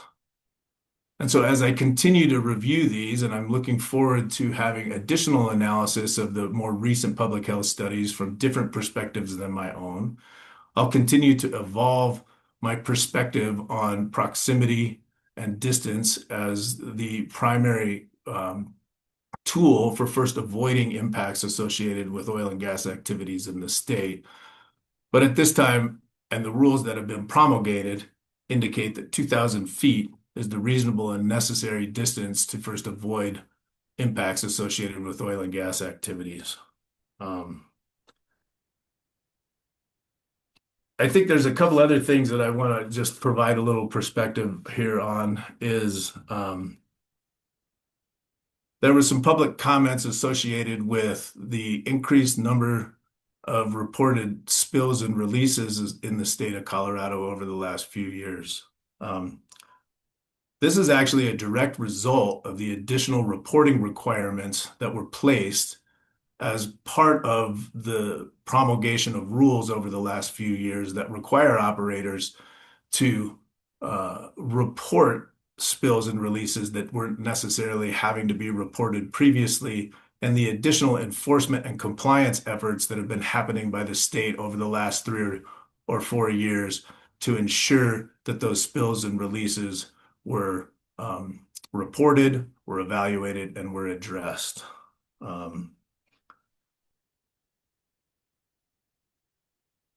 And so as I look at this particular application, there's a few things that stand out to me. And number one is the proximity of this particular application in regards to residential building units, childcare centers, and schools. This application is located on state land board land.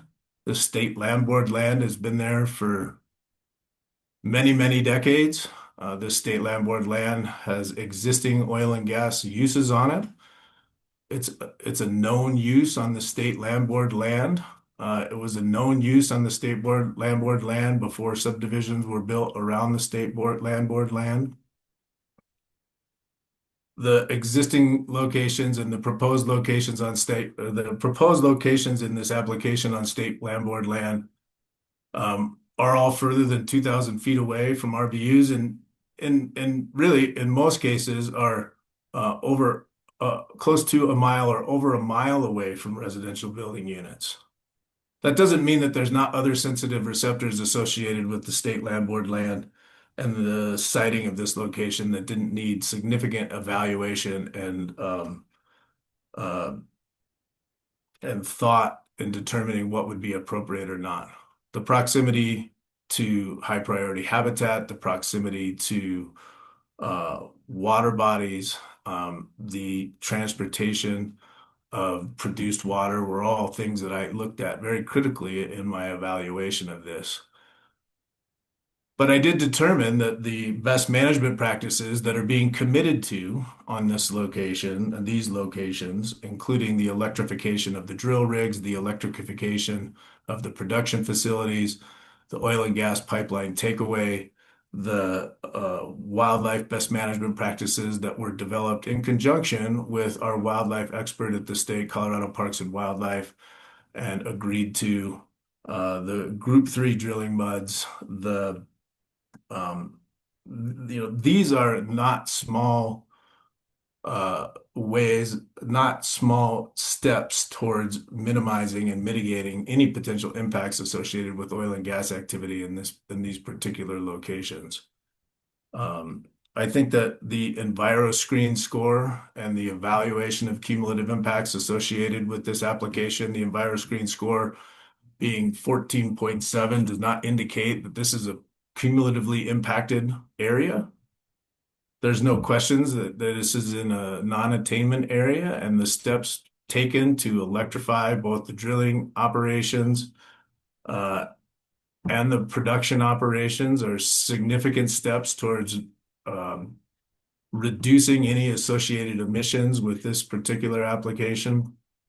I also want to take a step to talk about the local government process. I mean, local governments have the best expertise associated with local land use or with land use planning. And this local government, Arapahoe County, has taken significant steps to promulgate land use rules for siting of oil and gas locations within their jurisdiction. In fact, their rules are stricter than the rules associated with the Energy and Carbon Management Commission. And the local government has the authority to permit oil and gas locations within their jurisdiction separate than the state of Colorado. And at this time, that local government review process is still underway. That local government review process is separate than the state process. Whatever happens today with this particular application The operator will need to get a permit from both the state and the local government in order to be able to move forward with operations in this particular area. And so with all of that being said, and so I hope I created some clarity in my review process and how seriously I take these reviews, and the fact that I have heard comments and they have been a part of my decision-making process.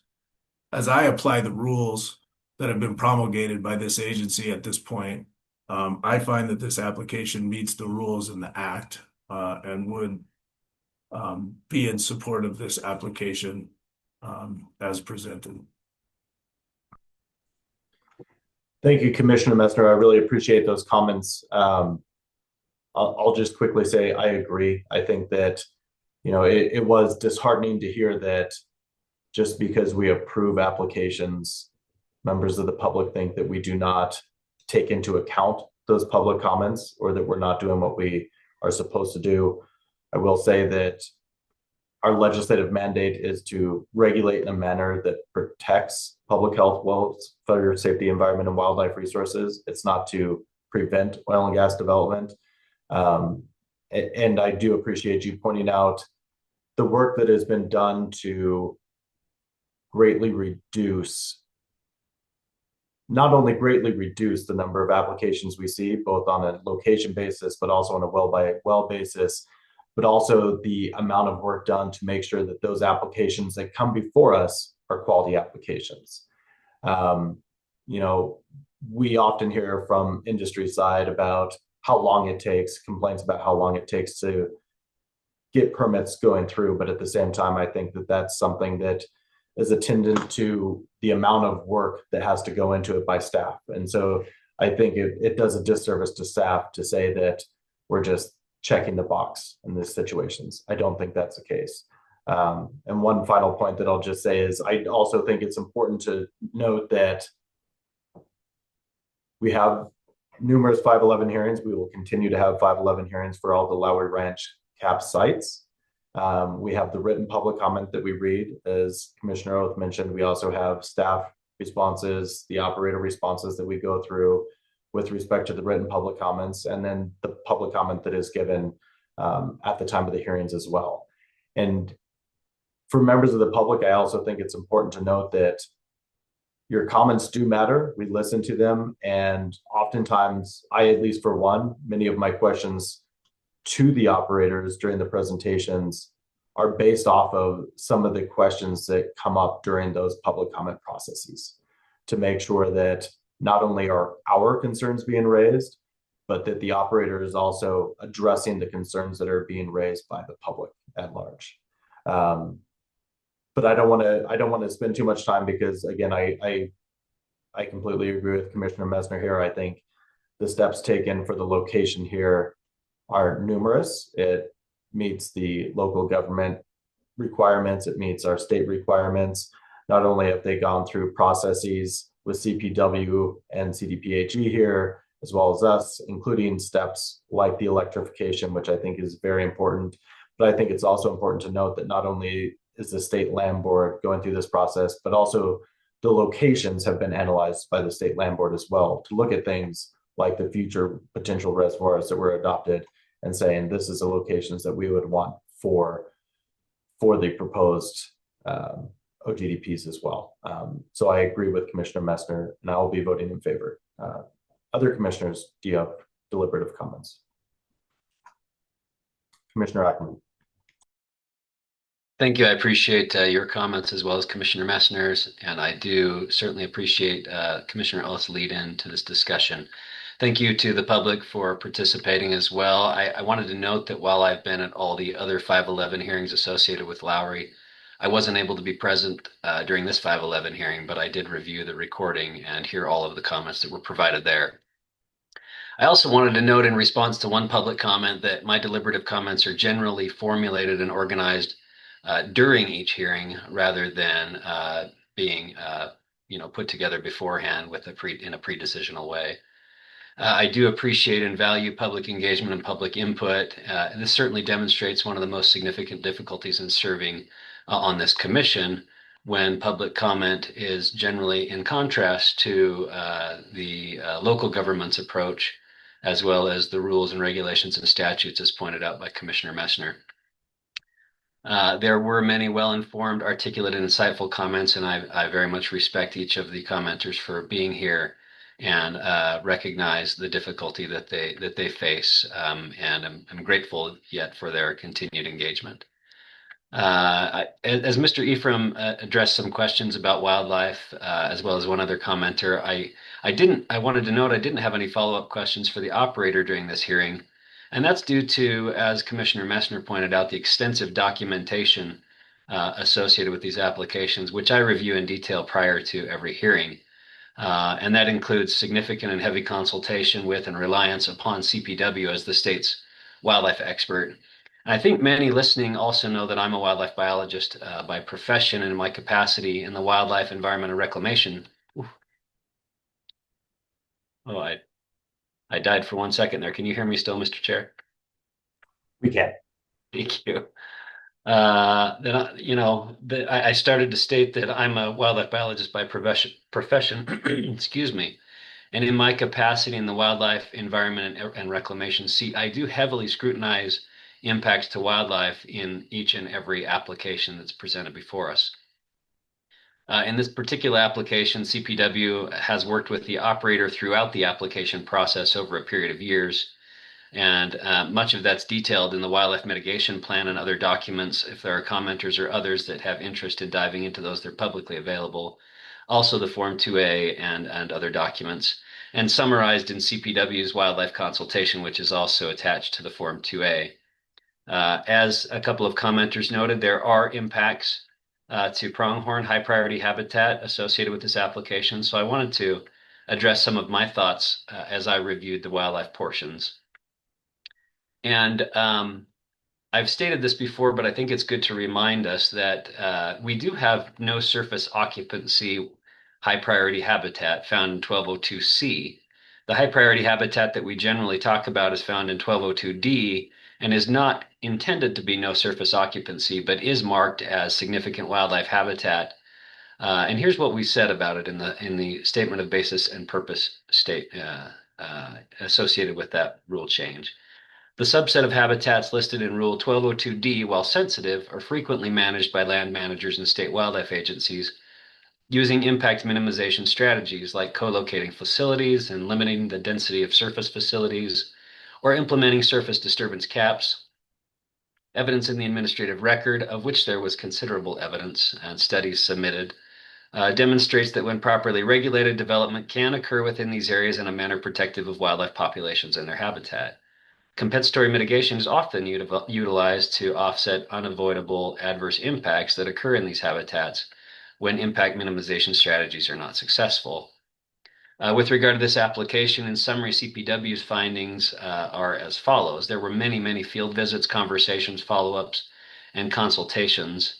And you might be aware that CPW updates their high priority habitat every year at some portion of the state, and ergo we have a rulemaking every year to update those maps within our regulations as well. This took place within the geography of this application, and the HPH was expanded significantly during their application preparation process, and their plans were adjusted accordingly. I think there's a chance that you could make an argument that, hey, we started under a different situation, right? But when we had the mission change rulemaking, we met with operators, we met with proponents, and in the end, operators generally committed to do their best to update their applications associated with changes in HPH, even if those took place within the application process. I find that this operator has done so. Also, due to that expansion, it really is very difficult, if not impossible, to develop this area while entirely avoiding HPH in 1202D. Nonetheless, they have worked, as they mentioned briefly in their presentation, to avoid mule deer and aquatic high priority habitat, limiting the impact to pronghorn high priority habitat. The ALA was done and did not identify any sites that would be better suited for this development. And the drilling in the winter season on the Harvard Yale is intended to, during the winter timing stipulation, is intended to allow only one occupation of that habitat rather than the significant disturbance associated with demobilizing and remobilizing construction and drilling operations. There were significant BMPs and compensatory mitigation added to the wildlife mitigation plan, particularly some associated with those impacts during the timing period. They've timed the surge of produced water and the associated truck trips outside of that winter period, have committed to 32-foot sound walls, which is a significant reducer for the disturbance of pronghorn in HPH, and also grid-powered electric drilling rigs, as has been noted, which, while we often talk about the benefits associated with the reduction of air emissions, also have a significant benefit associated with minimizing disturbance to wildlife. They mentioned water delivery through water lines, and ultimately CPW, after all of their consultation and back and forth, which was again significant, believes that their recommendations for avoidance, minimization, and mitigation of potential impacts to wintering pronghorn have been sufficiently addressed. We do rely heavily upon CPW's expert analysis as the state's wildlife expert, and I certainly apply my own expertise to their analysis as well when reviewing these applications. I did want to touch on air quality briefly, as the comment does arise from time to time that quality has and continues to decline in Colorado, and that people used to come to Colorado for clean air, but now it's among the worst in the nation.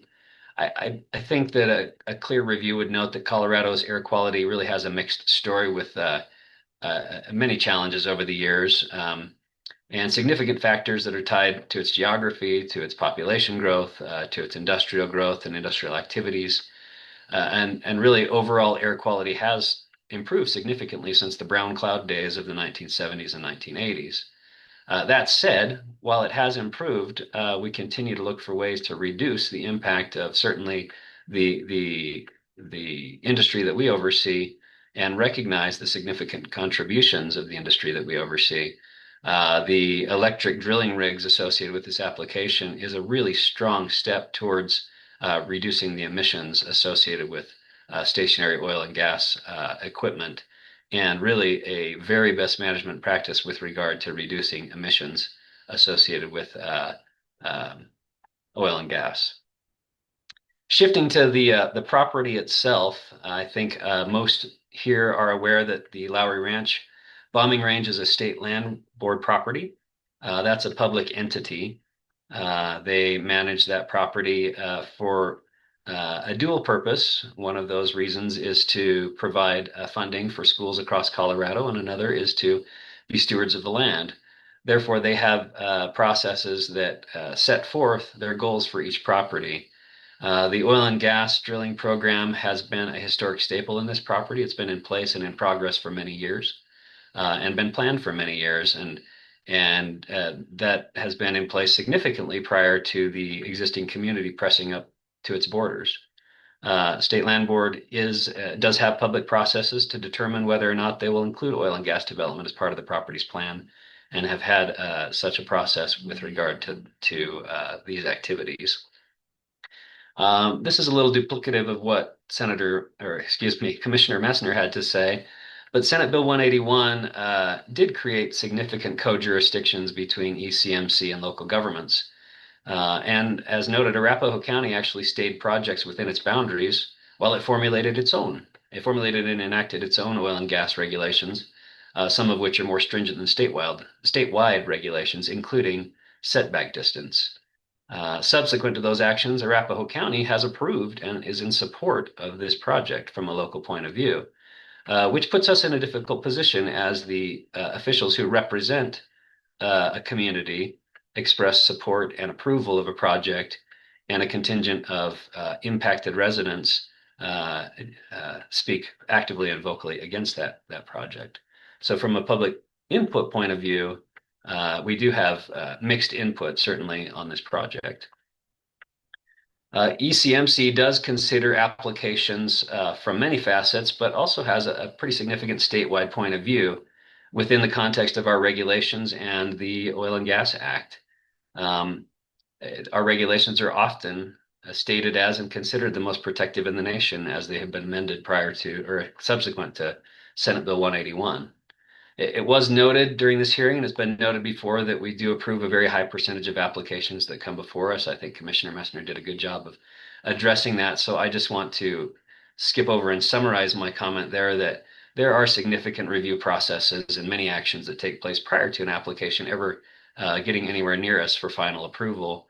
And the specific goals of all of those review process are to ensure that any application that comes before us is compliant with our regulations prior to being presented to us. I was trying to think of an analogy of this during the meeting, and the best I could come up with is that very few people go and apply for their final driver's license without taking driver's ed, without completing the courses, and without doing the requisite testing. As a result, many driver's licenses are approved when they're applied for, as requisite processes have taken place prior to those approvals. While that's kind of a microcosm, certainly it is indicative of the procedural way in which an application ends up before us. So in order to approve an application, it certainly must be in accordance with our rules, which are the vehicle to implement the Oil and Gas Act. And it then stands that the same standard has to apply to denial of an application. In order to deny an application, which everyone on this commission has voted for before, although, as noted, it's not common because most applications are significantly in compliance when they come before us. The standard applies that in order for an application to be denied, it has to not comply with our rules. So when I review applications, I do so specifically with that lens.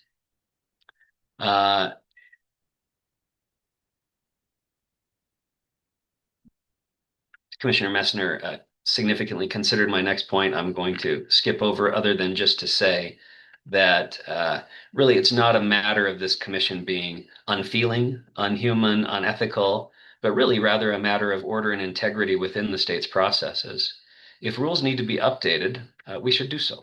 Otherwise, we have to work within our existing statutory and regulatory guidelines. And I do note, as noted earlier, the upcoming process led by Commissioner Oath to further examine the emergent studies that certainly could impact some of our rules, and the like of which have led to the establishment of our existing rules, which once again are considered to be the most protective in the nation. That said, I also find that this application meets the rules in the Act, and I appreciate the operator's approach to specifically to adhere to the electric drilling rig commitment that it made previously, even though we're not reviewing this under the cap. Thanks, Mr. Chair. Thank you, Commissioner Ackerman. Any further commissioner deliberations? Yeah, Commissioner Oath. yeah, thanks. Actually, at this point, all of the comments and topics that I was going to address have been covered by my fellow commissioners. So I don't know that I really have anything else to add, and certainly don't have anything contrary to bring to the table. I think the only thing I can add additionally is that there were, from our staff, 3 recommended conditions of approval that I think are also important to include in our consideration. The first 2 really are BMPs that the operator has committed to, but are important ones, which is oil and gas pipeline takeaway and electric rigs. And then the third is a requirement that the operator submit an updated emergency response plan once that has been approved by the local agency. And so I think that with those in mind, as well as all of the best management practices that have been committed to here, and all of the comments that you all have made already, I don't have anything further. Thank you, Commissioner Oath. Without any further deliberations, would anyone care to make a motion? Commissioner Ackerman. Thanks, Mr. Chair. I'll move to approve this application. Commissioner Oath noted the COAs. They are listed in the director's recommendation. Would look to AAG Boudreaux to help me make sure that the motion is proper.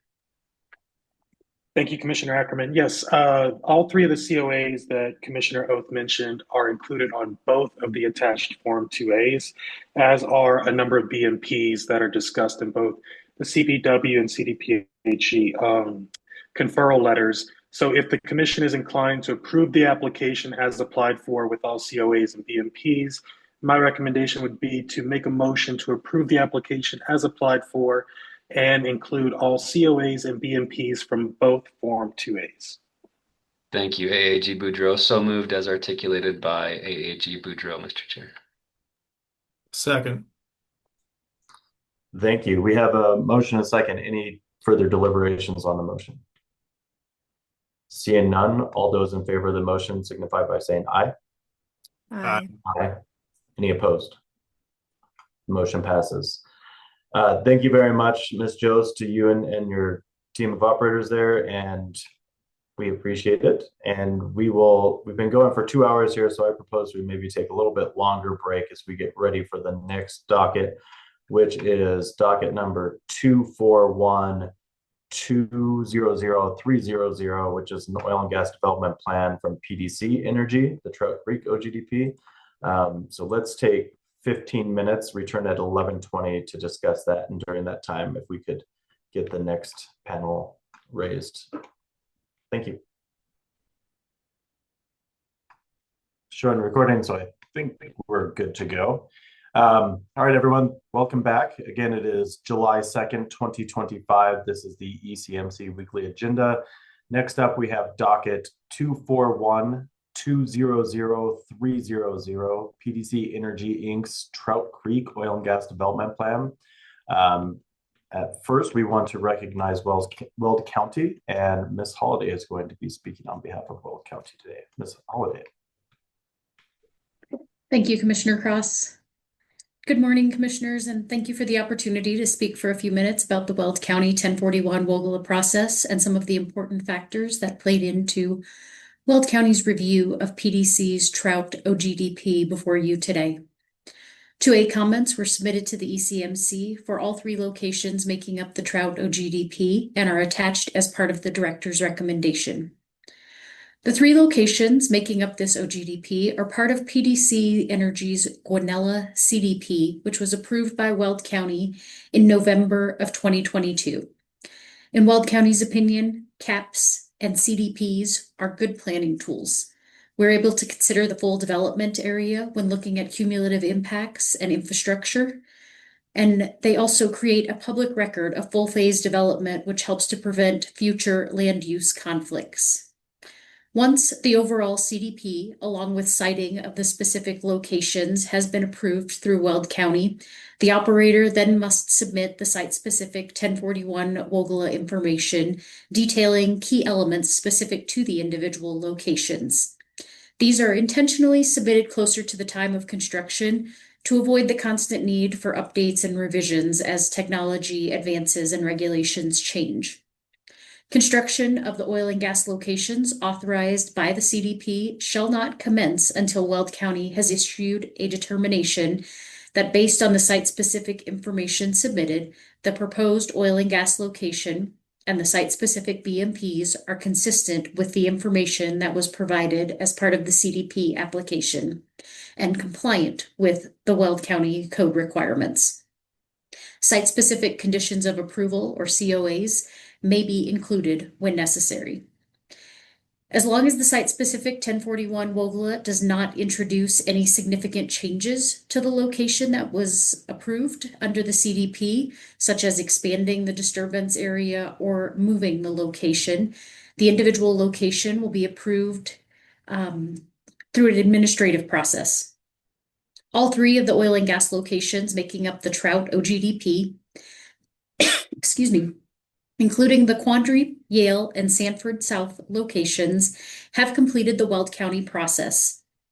Each have been administratively approved, and notice of such has been published in the Greeley Tribune. This publication has established a vested property right. Weld County has no concerns with the pending ECMC permit and would support approval. This concludes my comments, and I'd be happy to answer any questions.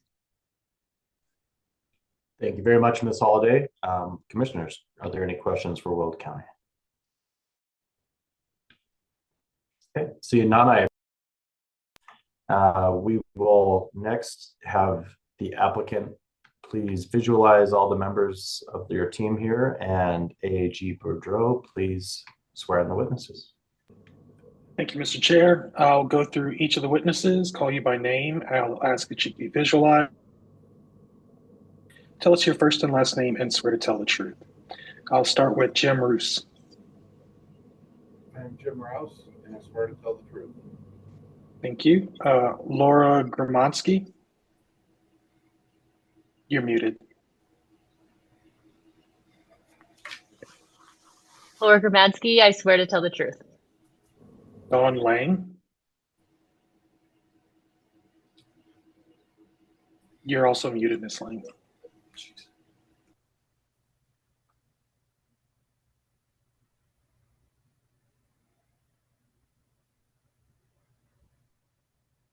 You're still muted. We'll give you a second to come back to you, Ms. Lang. Maggie Bulow. Maggie Bulow, I swear to tell the truth. Marcus Manning. Marcus Manning, I swear to tell the truth. Michael Keller. Michael Keller, I swear to tell the truth. Renee Martinez Rajo. Renee Martinez Rajo, I swear to tell the truth. Let's see. Tony Ball. Tony Ball, I swear to tell the truth. Tammy Waters. Tammy Waters, I swear to tell the truth. And I believe we are back to Ms. Lang, who is still struggling.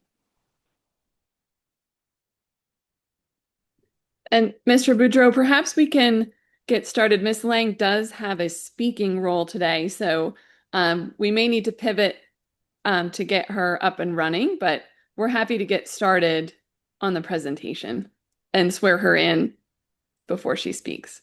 I think that's fine. Did I get everyone else on your list? You did. Thank you.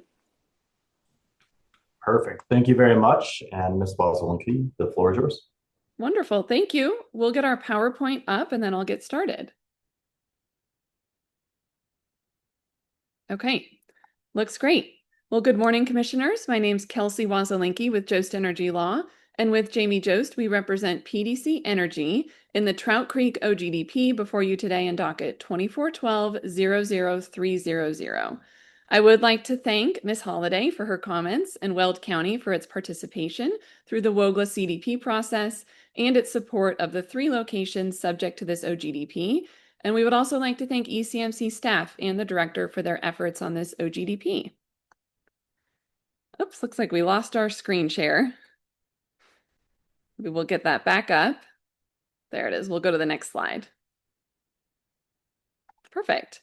I'll take just a few minutes to summarize the Trout Creek OGDP and requested relief before I turn it over to the PDC team to talk about each location and ALA, community outreach, the Weld County process, and the measures taken to avoid, minimize, and mitigate potential impacts.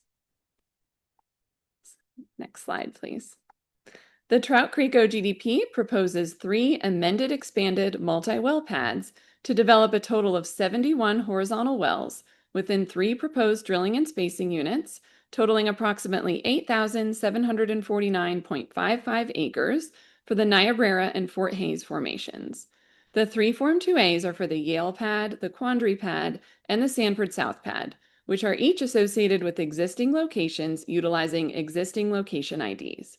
The 3 oil and gas locations are within the Guanella Comprehensive Area Plan, approved by the Commission on December 8, 2022, via Order 407-3416, and were granted preliminary siting approval.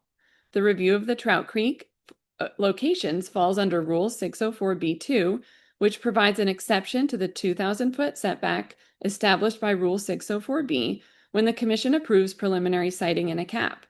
There are 2 RBUs within 2,000 feet of both the Quandary pad and the Sanford South pad, and no RBUs within 2,000 feet of the Yale pad. The team will describe the extensive notice and engagement with all surrounding residents as part of the Guanella CAP and this OGDP in the presentation today. Pursuant to Rule 314B5B, PDC was not required to submit a duplicative ALA for each Form 2A. However, the team here today will describe the alternative location analysis and the protective BMP commitments to avoid, minimize, and mitigate potential adverse impacts. These include a commitment to drill the 3 pads with line power, Tier 4 or equivalent engines for hydraulic fracture, the use of a tankless hydrocarbon storage facility, the use of Group 3 mud, and oil, gas, and produced water takeaway via pipeline. In addition, PDC agrees to appropriately time completions activities at the Sanford location to reduce the potential for exposure to the Prairie Heights Middle School, which is located just under 1 mile from this proposed amended expanded location. The Quandary and Yale locations are within HPH for the Mule Deer Severe Winter Range and Mule Deer Winter Concentration Area. PDC will describe its consultation with CPW and protective BMPs in the presentation today. And finally, PDC noticed the Trout Creek OGDP to all interested parties pursuant to ECMC rules. No formal comments were received on the Form 2As, and no formal petitions were filed. Next slide. The 3 proposed surface locations are shown on this slide. All 3 locations have an executed surface use agreement and a WOGLA CDP, which was approved and recorded in November of 2022. There will be a total of 50.87 acres of surface disturbance during pre-production operations, with 11.28 acres after interim reclamation. As part of the OGDP development, PDC will plug, decommission, and reclaim 54 legacy wells associated with 20 existing locations. The decommissioning activity results in a net benefit of 64.8 acres being returned back to the community. Additionally, there's an estimated 10.9 tons per year VOC decrease from the P&A operations and a net reduction of 6,205 vehicle truck trips per year. The Trout Creek OGDP proposal includes a total of 8,749.55 mineral acres to be developed by 71 horizontal wells within 3 proposed drilling and spacing units. These 3 proposed DSUs are shown on this map and are supported by land, regulatory, geology, and engineering testimony, including support for the requested subsurface setbacks. The mineral ownership is in fee. I'll now turn the presentation over to Tony Ball with PDC. Thanks, Kelsey, and good morning, commissioners. My name is Tony Ball, Surface Land Representative at Chevron. I'll start by outlining the mineral development and consolidation highlights of the Trout Creek OGDP, which includes the development of 8,749 mineral acres from the 3 proposed surface locations. PDC's original design that was preliminarily approved through the Guanella CAP proposed 100 new wells across 4 locations. Each of the 4 well pads had a dedicated local production facility. The total amount of initial disturbance would have been approximately 62 acres, reclaimed to about 23. PDC is committed to continually consolidating and minimizing our footprint. With that task in mind, our team of subject matter experts was able to eliminate the need for a new facility at Yale and removed the pad and facility at the Belford location. As shown on the map, the Belford mineral development area will be captured by lengthened wellbores drilled from the Yale pad. This overall consolidated design will include 3 well pads with 1 centralized facility at Quandary. The new well count is a total of 71 wells with an initial disturbance of approximately 51 acres, reclaimed to about 11 residual disturbance acres. The total impact of these decisions was a reduction of 11 acres of initial surface disturbance, a reduction of about 12 acres of residual surface disturbance, elimination of 25 residential building units within 2,000 feet of the locations, removal of 10.67 acres out of mule deer high priority habitat, and an elimination of 29 new wells. We are proud to present the effort that it took to complete this consolidation. It is a milestone made possible by the unwavering dedication and hard work of the entire team. Here we outline our current operational timeline for the Trout Creek OGDP. As you'll see, the phases of development for the Sanford location are construction in Q1 of 2026, drilling in Q2 of 2026, completions in Q2 2027. Phases of development for the Quandary location are construction in Q2 of 2026, drilling in Q3 2026, completions in Q2 2027. And lastly, the phases of development for the Yale location are construction in Q3 of 2027, drilling in Q2 of 2028, completions in Q4 2028. Please note our timing is approximate and subject to change based on permit approvals, rig availability, and schedule acceleration. We will discuss in further detail later in the presentation. As Kelsey mentioned, there was preliminary siting approval through the Guanella CAP for all 3 locations. There has been no land use changes, and an alternative location analysis was not required. For a little bit more in regards to the comprehensive CAP ALA that pertain to the Trout Creek OGDP that is geographically located in the northwestern portion of the Guanella CAP. As with all of PDC surface locations, considerations when conducting our site selection or ALA process include, but are not limited to, proximity to building units, operational feasibility, impact to future land use. Will this site have negative impacts on future development, or are there pending development plans in the area? Proximity to cultural features, environmental concerns such as wildlife corridors, raptor or eagle's nests, prairie dogs, burrowing owls, wetlands, floodplains, designated surface water, and much more. The access to the location, surface owner negotiations, geology, and last but not least, consolidation, a consideration that is evidenced quite clearly through the evolution of the Trout Creek OGDP as we see it today. The next 3 slides will provide high-level siting requirements for all 3 specific surface locations within the Trout Creek OGDP, all 3 of which received preliminary siting approval through the Guanella CAP. Sanford location includes 2 RBUs within 2,000 feet of working pad surface, with 1 RBU subject to the surface use agreement, and the closest RBU at 1,625 feet to the south. Extensive outreach was conducted during the Guanella CAP permitting process and will continue through our operations. PDC recently met with the Greeley School District 6 on June 18th of 2025 to discuss haul routes, proposed timing of operations, and next steps. We'll go into further detail about the meeting in a few slides. The location is outside of disproportionately impacted community and beyond 2,000 feet of a school facility, child care center, high occupancy building unit, or designated outdoor activity area. The nearest school facility, or HOBU, is 4,887 feet to the northeast of the working pad surface. This site consists of a well pad only, and production will be routed to Quandary. Quandary site includes 2 RBUs within 2,000 feet of working pad surface, with 1 at 1,527 feet to the southeast. Extensive outreach was conducted during the Guanella CAP permitting process and will also continue through our operations. It is positioned outside of disproportionately impacted community and beyond 1 mile from a school facility, child care center, high occupancy building unit, or designated outdoor activity area. Additionally, the location falls within Mule Deer Severe Winter Range, HPH. The well pad and central production facility will manage production from both Sanford and Yale locations, reinforcing operational efficiency and reduction of long-term impacts to receptors. Lastly, the Yale location has no RBUs within 2,000 feet of the working pad surface. The site is outside of any DIC and beyond 1 mile from a school facility, child care center, high occupancy building unit, or designated outdoor activity area. This location falls within the Mule Deer Severe Winter Range, HPH, and this site will only consist of a well pad with production routed to Quandary, as said before. Now I'd like to take a minute to touch on our robust community outreach for the Guanella CAP. That certainly included the 3 sites in the Trout Creek OGDP and its nearby residents.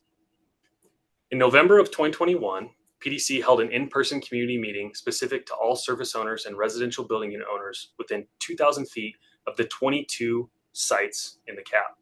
Each owner was provided the same information that is provided in our informed consent packets compared to our non-CAP locations. In September of 2022, PDC held 3 in-person community meetings for all stakeholders within the boundary of the CAP. Meeting locations were set up in strategic geographic locations around the area for maximum attendance opportunities for all stakeholders. In addition, PDC also provided a virtual presentation option as well. In 2023, PDC held 2 brief Guanella CAP virtual town hall meetings in March and November. This gave a quick insight to the status of the CAP permitting operations and how to engage with PDC and or state and local representatives.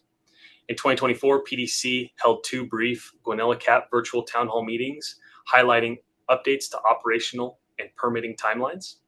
And in 2025, PDC has held 1 brief virtual Guanella Cap Town Hall meeting highlighting operational and permitting timelines, and another is scheduled for this fall. We were pleased with the attendance in May and the number of questions from several community members and neighbors. On June 18th, PDC met with Greeley School District 6 superintendent and staff to discuss the Trout Creek OGDP and our future plans. Lastly, PDC is committed to keeping our stakeholders informed. The Guanella Cap website has been set up for updates, and an email and phone number provided to all stakeholders for quick and easy engagement with our team.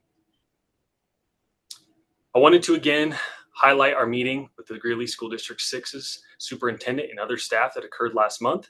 As discussed in the meeting, the Prairie Heights Middle School property line is approximately 3,205 feet east of the Sanford South location. The haul route will not utilize West 37th Street, which is adjacent to the middle school on the north property boundary. School staff confirmed they do not see any issues with our proposed haul route and their bus routes. And PDC is committed to keeping the district informed, starting with the result of today's hearing and on into operational phases. With that, I'll hand it over to my colleague, Michael Keller. Thank you, Tony, and good morning to the commission. My name is Michael Keller. I'm an environmental specialist supporting PDC's Colorado Development Properties. As typical, the following slides are presented to summarize the overall wildlife situation and environmental protection commitments for the Trout Creek OGDP application. This first slide shows the overall extent of the Trout Creek OGDP project area. 3 pads with the Sanford South pad to the north, Yale pad to the southwest, and Quandary multi-pad acting as centralized production facility for the project. A significant consultation effort with Colorado Parks and Wildlife and the U.S. Army Corps of Engineers was utilized for a successful project development. Initial siting of the Trout Creek OGDP locations under the Guanella Cap were initially entirely outside of big game high priority habitat. Wildlife mitigation plans were submitted and approved by Colorado Parks and Wildlife for all 3 proposed pads, all now partially or completely within big game high priority habitat. Full aquatic resource inventories by a professional wetland scientist were developed for each pad to determine 1202A3 applicability, as well as U.S. Army Corps of Engineer and CDPHE dredge and fill requirements, which I'll touch on a bit later in the presentation. The project utilizes a commitment to offset high priority habitat acreage disturbances with the CPW adopted Westervelt compensatory mitigation program. Final post-completeness consultation with Colorado Parks and Wildlife and ECMC staff occurred in early June of 2025. Colorado Parks and Wildlife provided final wildlife mitigation plan approval and confirmed that the mule deer severe winter range high priority habitat timing stipulations between December 1st and April 30th will be applicable to the OGDP well pads, all lying within this habitat. So reviewing each of the proposed pads individually, we'll start with the Sanford South pad. Again, a wildlife mitigation plan was submitted for the pad with a commitment to utilize the Westervelt offset program for temporary flow line construction disturbances in HPH. The flow line is partially within mule deer severe winter range habitat. The pad itself is not. A CPW 1202A3 waiver was approved. PDC commits to construct the portion of the flow line in high priority habitat outside of the mule deer severe winter range timing stipulation. Let's jump to the Quandary multi-pad. Again, a wildlife mitigation plan was submitted for the pad, completely within mule deer severe winter range. Compensatory mitigation for the multi-pad development will be through the Colorado Parks and Wildlife approved Westervelt offset acreage mitigation program. Colorado Parks and Wildlife approved a 1202A3 waiver for the pad. PD commits to schedule construction activities, including sound wall installation, outside of the mule deer severe winter range timing stipulation. A portion of drilling and completion activities at the Quandary location are expected to take place during the winter months. To the Yale pad, again, wildlife mitigation plan was submitted and approved. The pad is completely within mule deer severe winter range and partially within winter concentration area, high priority habitat. Compensatory mitigation for the multi-pad development will be through, again, the approved Westervelt offset acreage program. There is an approved 1202A3 waiver for the pad. The aquatic resource inventory performed by a professional wetland scientist confirmed that the Yale pad construction will impact approximately 0.43 acres of non-waters of the U.S. jurisdictional wetlands. Temporary flowline construction between the Yale and Quandary pad will occur within mule deer high priority habitat and partially within a documented bald eagle nest half-mile offset buffer. PDC will commit to avoiding the timing stipulations associated with both of these sensitive habitats. PDC commits to schedule construction activities, including sound wall installation outside of the mule deer severe winter range timing stipulation. A portion of completion operations will take place during the winter months. Just to touch on some detail associated with the Yale pad and the aquatic resources. So a man-made irrigation ditch from Camerzell Lake, which is also man-made, you can see it as the dark figure to the top of this slide, travels south to the irrigated field, and it will be required to be disturbed during pad construction and then realigned following interim reclamation. A formal U.S. Army Corps of Engineers jurisdictional determination was confirmed the ditch and fringe wetlands are upland habitat and non-waters of the U.S. jurisdictional. Consultation with Colorado Parks and Wildlife was initiated, and it was requested that PDC would offset the disturbances of the 0.43 acres of wetlands with available wetland credits through the Big Thompson Wetland Mitigation Bank. These offset credits have been purchased and transfer finalized.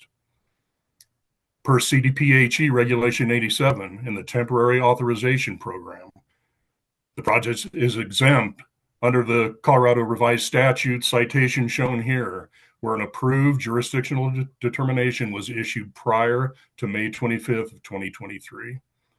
And then finally, design of the pad will include stormwater control BMPs, including a full-time detention basin to protect downstream habitat from any pad runoff, which will be completely contained on pad. This slide provides a summary of the extensive Colorado Parks and Wildlife consultation process, beginning with the Weld County pre-app meeting for the Guanella Cap in April of 2022, continuing with PDC providing the wildlife mitigation plans for the project to Colorado Parks and Wildlife in November of 2024, and then culminating with Colorado Parks and Wildlife formal approval of the wildlife mitigation plan and Westervelt offset credit payments in June of 2025.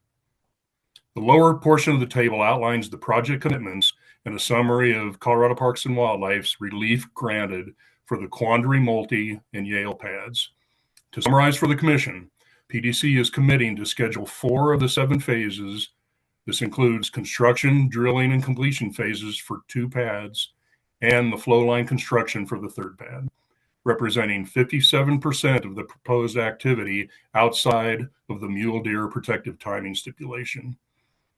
So in summary, at this time and per our current development schedule, PDC will construct the Yale and Quandary pads and the Sanford South flow line, all located in mule deer high priority habitat, and this includes sound wall installation activities outside of the mule deer severe winter range timing stipulations between December 1st and April 30th. Per Colorado Parks and Wildlife concurrence, PDC will be allowed to drill and complete wells at the Quandary multipad partially within the protective timing stipulations for mule deer while mitigating the activity with sound wall protective BMPs. And again, per CPW concurrence, PDC will drill the Yale pad wells outside of the protective timing stipulations and be allowed to complete the wells under sound wall mitigation partially within the protective timing stipulations for mule deer. So again, PDC is committing to schedule 4 of the 7 phases outside of the mule deer timing stipulations, while being protective of the activity with sound wall mitigation and incorporating Colorado Parks and Wildlife proposed BMPs for the project. Colorado Parks and Wildlife, in their June 6, 2025 wildlife consultation summary to ECMC Director Murphy, stated that they had no additional concerns for the project and that PDC had sufficiently addressed Colorado Parks and Wildlife recommendations for avoiding, minimizing, and mitigating potential impacts to mule deer, aquatic native species, and nesting bald eagle habitat. This is my final slide, and I won't go through the whole Westervelt offset program. I'll just touch on the fact that the Quandary and Yale pads will account for approximately 13.91 acres of long-term pad and access road disturbances in mule deer high priority habitat. And that leaves approximately 14.5 acres remaining in habitat credits under the Westervelt program. Further, PDC will commit to the remaining 14.5 acres as compensatory mitigation against the 56.14 acres of temporary disturbance anticipated for the Trout Creek OGDP. I thank you. I'll hand the presentation over to Don Lang for an overview of committed BMPs for the project. And Chair and Mr. Boudreau, this is the time I think we need to swear Ms. Lang in. It looks like we've got her microphone now working. Great. Ms. Lang, if you'd raise your right hand, tell us your first and last name and swear to tell the truth. Dawn Lang, I swear to tell the truth. Thank you. Thank you, Mike, and thank you, Commissioners. My name is Dawn Lang, and I'm a permitting specialist for PDC. Thank you for the opportunity to present our journey of local government approval, as well as how we plan to avoid, minimize, and mitigate potential impacts related to our operations. As you heard, the Trout Creek OGDP is part of the Guanella CAP, which was approved by Weld County as a comprehensive development plan in November of 2022.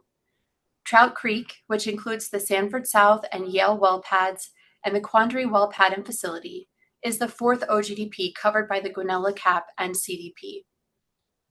We've submitted all three site-specific WOGLA applications to Weld County in December of 2024, and as of April 1st, 2025, have received approval for all three. The City of Evans and the Town of Milliken are proximate local governments and have been consulted and both actively participated through the Guanella CDP process and have been included in communications related to these three site-specific WOGLAs. The Trout Creek OGDP has been designed with a strong commitment to the ECMC's mission of protecting public health, safety, welfare, the environment, and wildlife resources. We have followed the mitigation hierarchy, avoid, minimize, and mitigate, to address potential impacts comprehensively. To reduce surface disturbance and emissions, the Quandary facility will utilize a tankless hydrocarbon storage facility, eliminating the need for traditional tank batteries at all three locations. All drilling and production operations will be powered by electricity, significantly reducing reliance on combustion equipment and lowering greenhouse gas emissions. During drilling, Group 3 oil-based mud will be used exclusively for the production string, ensuring optimal wellbore stability while maintaining environmental safeguards. Importantly, oil-based drilling fluids not in active use will be stored in closed, upright tanks, and cuttings will not be stockpiled on the location, further reducing the risk of contamination and odor. Produced oil, gas, and water will be transported via pipeline, eliminating the need for routine truck hauling and reducing traffic, dust, and emissions. To further reduce fugitive emissions and improve safety, PDC employs automation across all new wells and production facilities, minimizing the frequency of site visits and associated vehicle traffic. Dust control is a priority, and PDC will implement speed restrictions on locations and employ continuous dust suppression practices to mitigate airborne particulates during operations. To minimize impacts from noise and light during operations, PDC has implemented a comprehensive mitigation strategy. An ambient sound survey was or will be conducted to establish baseline conditions, guiding the design of effective noise controls. Temporary sound walls will be installed to reduce noise during pre-production phases. For lighting, fixtures during pre-production will be positioned below the top of the sound walls and angled downward to limit light spill. A quiet frac fleet will be used during completion operations to further reduce noise levels. In the production phase, no permanent lighting will be installed on the pads, and LED lights will be used throughout to minimize sky glow and preserve night sky visibility. PDC is committed to reducing the risk of spills and leaks at the 3 Trout Creek locations through a proactive design and operational practices. The tankless facility design significantly reduces the potential for hydrocarbon releases by eliminating traditional storage tanks. An engineered drainage system has been developed to manage stormwater and prevent off-site migration of any potential contaminants. To further safeguard sensitive areas, PDC has obtained a waiver from CPW for chemical storage within 500 feet of aquatic resources. All chemicals will be stored in totes with built-in secondary containment, ensuring an added layer of protection. Daily audio, visual, and olfactory inspections will be conducted to detect and address any leaks or irregularities promptly, reinforcing our commitment to environmental stewardship and regulatory compliance. To ensure continuous oversight and rapid response capabilities, the facility on the Quandary location will be monitored 24/7 via PDC's Integrated Operations Center. This centralized system enables real-time surveillance and operational control across all phases of development. Advanced safety technologies will be deployed, including leak detection and repair protocols and a fixed infrared camera system for detecting leaks, smoke, and fire, while also enhancing site security. An automation tower at the central production facility will support remote shut-in capabilities, providing site-wide Wi-Fi access and integrated security functions. During drilling and completion operations, a guard shack will be stationed at the lease access road entrance, providing an added layer of on-site security and access control. PDC has engaged in multiple consultations with the CDPHE to ensure air quality protections are integrated into the Trout Creek OGDP. The first consultation, conducted on September 30th, 2022, was part of the broader Guanella CAP application process. As a result, PDC committed to a suite of BMPs, including the use of grid-powered electric drilling rigs, a Tier 4 or equivalent hydraulic fracturing fleet, and ensuring that at least 80% of non-road construction engines meet Tier 4 standards. PDC also adopted additional commitments for ozone action days to further reduce emissions during high-risk periods. The second consultation, specific to the Trout Creek OGDP, occurred on April 28, 2025, with BMP commitments finalized on May 9, 2025. These commitments reaffirm PDC's dedication to emissions reductions and operational transparency. Notably, none of the 3 Trout Creek locations are within the boundaries of a disproportionately impacted community as defined by state guidelines. As part of the Trout Creek specific BMPs, PDC will appropriately time completions activities at the Sanford South location to minimize potential exposure to the nearby Prairie Heights School, and will continue to work closely with the Weld RE6 School District to address any concerns that arise. As part of its long-term stewardship strategy, PDC plans to plug and reclaim 54 existing wells and decommission and reclaim 20 existing facility locations across the Trout Creek OGDP area. These efforts will result in the restoration of approximately 64.8 acres of vegetation and wildlife habitat, contributing to landscape recovery and biodiversity. In addition to ecological benefits, these actions are expected to yield significant air quality and traffic improvements, including an estimated reduction of 10.9 tons of VOCs per year and a net decrease of approximately 6,000 vehicle trips annually. These reductions support regional air quality goals and reduce community exposure to emissions and traffic-related impacts. I will now turn it back over to Kelsey for the conclusion and requested relief. Thank you, Dawn. To conclude, PDC has guaranteed that vigorous operational protections will be in place to ensure avoidance, minimization, and mitigation of adverse impacts to public health, safety, welfare, the environment, and wildlife resources, while developing 8,749.55 acres of minerals with 71 wells from 3 proposed pad locations. Again, these practices include a tankless hydrocarbon facility, oil, gas, and water takeaway, a commitment to utilize an electrified drilling rig, sound walls, daily inspections at production facilities, 24/7 remote monitoring, remote shut-in capability, and most importantly, ensuring a true net benefit of land back to the community. I will also note that PDC agrees to the condition of approval listed in the director recommendation, which states that for the Quandary location, operator will conduct ambient noise monitoring at the relocated monitoring point 1 between 30 and 90 days prior to the start of construction. If an adjustment to the maximum permissible noise level at the relocated monitoring point 1 is warranted under Rule 423D, operator will submit and have approved a Form 4 sundry prior to beginning construction. This does conclude our presentation. We respectfully request approval of the Trout Creek OGDP application, the 3 Form 2As, and the associated drilling and spacing units. We thank you for your time today, and we welcome any questions you may have. At this point, I think we can take our PowerPoint down and our panel can come on screen. Thank you, Ms. Wazelinski, and thank you for the patience as we make sure we get Ms. Lang's being sworn in there as well. All right, commissioners, the panel is open for questions. Does any commissioner wish to begin questions for the panel?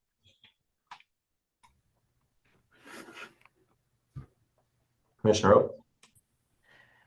Thank you, and thanks very much for your presentation. I think that my questions in large part were touched upon, if not thoroughly covered in your presentation, but it might be helpful to me to just touch on them for a minute more in a little bit of a different way. In particular, at the Sanford South location, you talked both about the responsibilities and commitments for coordinating timings of your operations to avoid impacts to the mule deer and the high priority habitat, but also that there is a middle school, certainly not within 2,000 feet, but about a mile away. And so there was a site-specific commitment to timing completions activities around that school schedule. And so this seems to be one of those examples where trying to avoid impacts to children during the school year and wildlife during important and sensitive timeframes can potentially be in conflict. So can you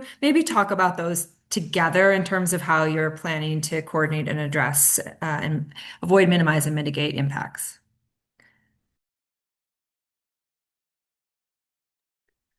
And perhaps, thank you, Commissioner Oath. I know sort of maybe two subject matter experts may take both of these on the timing of completions, number one, and then the corresponding wildlife.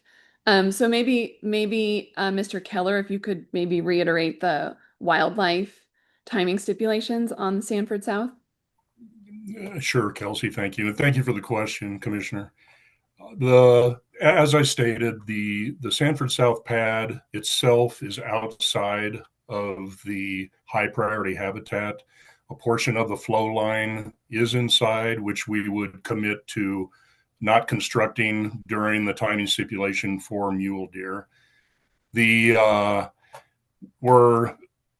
confident that the construction is not going to impact the school. We are juggling, school year, the balancing multiple development areas with overlying resource areas. We're confident with the distance that the construction of the pad would not impact the school in any way. Yeah, thanks, Mike. And I'll follow up on the second part of that regarding the timing of completions for the school. Our commitment is to time as much of our completions operations outside of the school year as possible to not, to minimize the impacts to that school. Thank you very much for that. And Mr. Manning, just for my own understanding, I don't know if you're able to elaborate on that a little bit, as much as possible, or like what does that look like? What are potential challenges and that may require those operations during the school year? I guess it would just come down to when we are on the site, and presently we're scheduling completions for Q2 of 2026, so we will be targeting the end of Q2. And Commissioner, I will add that we will use full sound wall wrap, 32-foot wall wrap on this, and that will also be protective of any activity.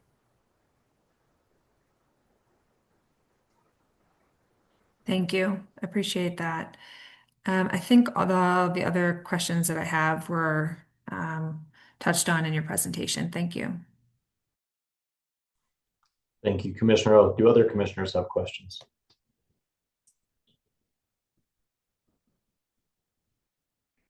Okay. Seeing no questions, I think we can probably take the panel down and begin deliberations. Would any commissioner like to begin deliberations?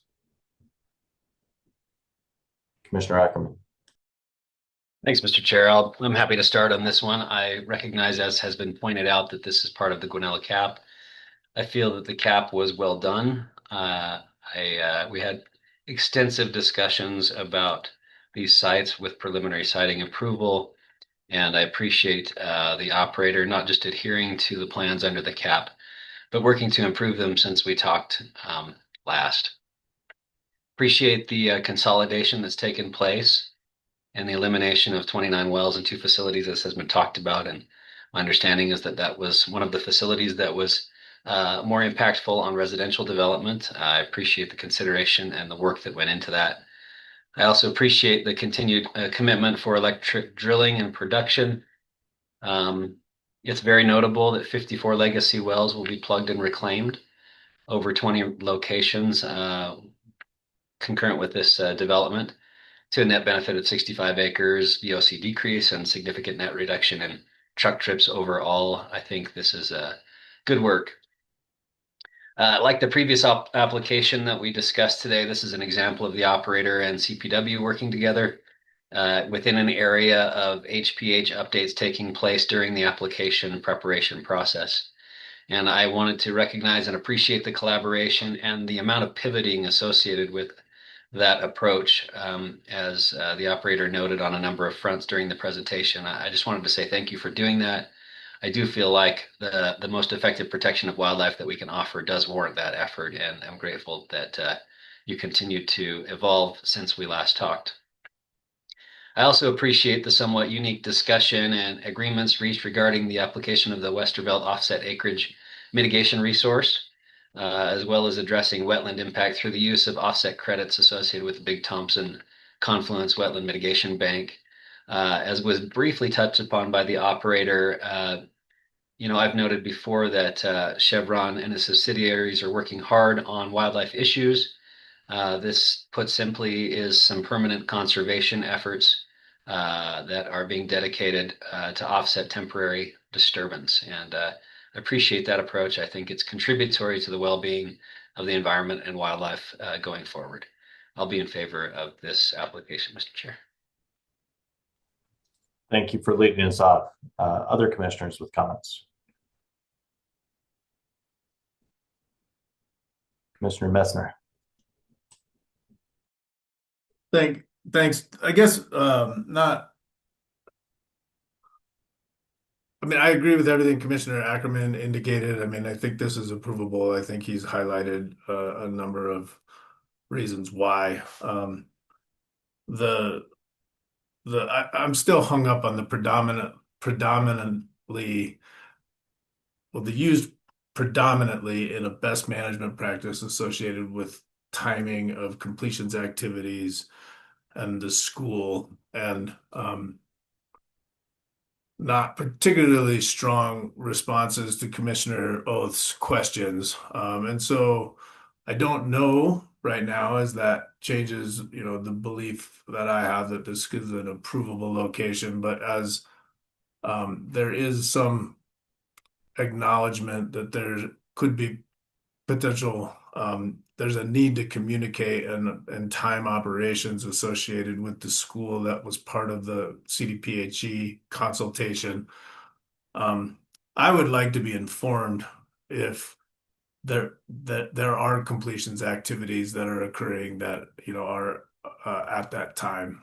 And I would like to be updated on the timing associated with that schedule so that I can, look at whether it is predominantly being accomplished outside of the school year. And so I'm not sure what other commissioners think of that, but I think I'm seeing enough squishy language in OGDP applications now that at least I would like to know if those squishy commitments are actually being followed through on or not.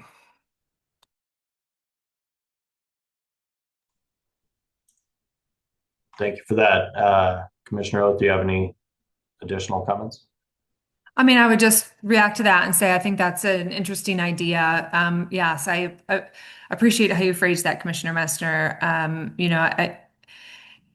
On one hand, if you take it at face value, having an operator commit to conducting those activities predominantly outside of school time is very beneficial, and I could be comfortable with that. But it was a little bit of a squishy answer of what does that mean in practice. And so, if there is something that makes sense along the lines of being notified, whether that's to the commission or how that works with staff in terms of implementation, I am not the one to answer that, but am certainly interested in that concept.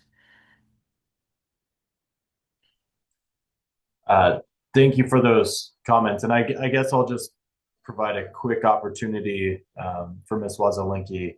Based on some of the comments there, do you think your client has any proposals in case we do decide to put a condition of approval on this, of any kind of notification that could be provided to the commission and or staff about making sure that it is predominantly outside that time? Sure, and thank you for the discussion on this. I think a Form 4 sundry to staff would be appropriate. I know operators have used the Form 4 process for updates to an OGDP pretty consistently in the past, and I think PDC would be willing to provide a Form 4 sundry notifying of the timing of completions when they have that timing firm. I think the commitment that was discussed with CDPHE was to appropriately time completion activities around the school schedule. So right now, PDC does have completions in the second quarter. If they're at the end of the second quarter, I believe that would be outside of the school year. So if the commission would agree to a Form 4 sundry update, I think PDC would agree to that as well. Thank you for that input. And I guess before providing a couple big picture comments, I'd look to Commissioner Messner and Commissioner Oath to see if the idea of that Form 4, rather than being a change to the application, but sort of a notice as to the timeline, would be sufficient in what you're looking for and trying to get a better understanding of that timeline. Thanks. I think a Form 4 is a good way to communicate. I think that's appropriate. I would ask staff to notify the commission should a Form 4 come, or if and when Form 4 comes in on that. Thank you for that input.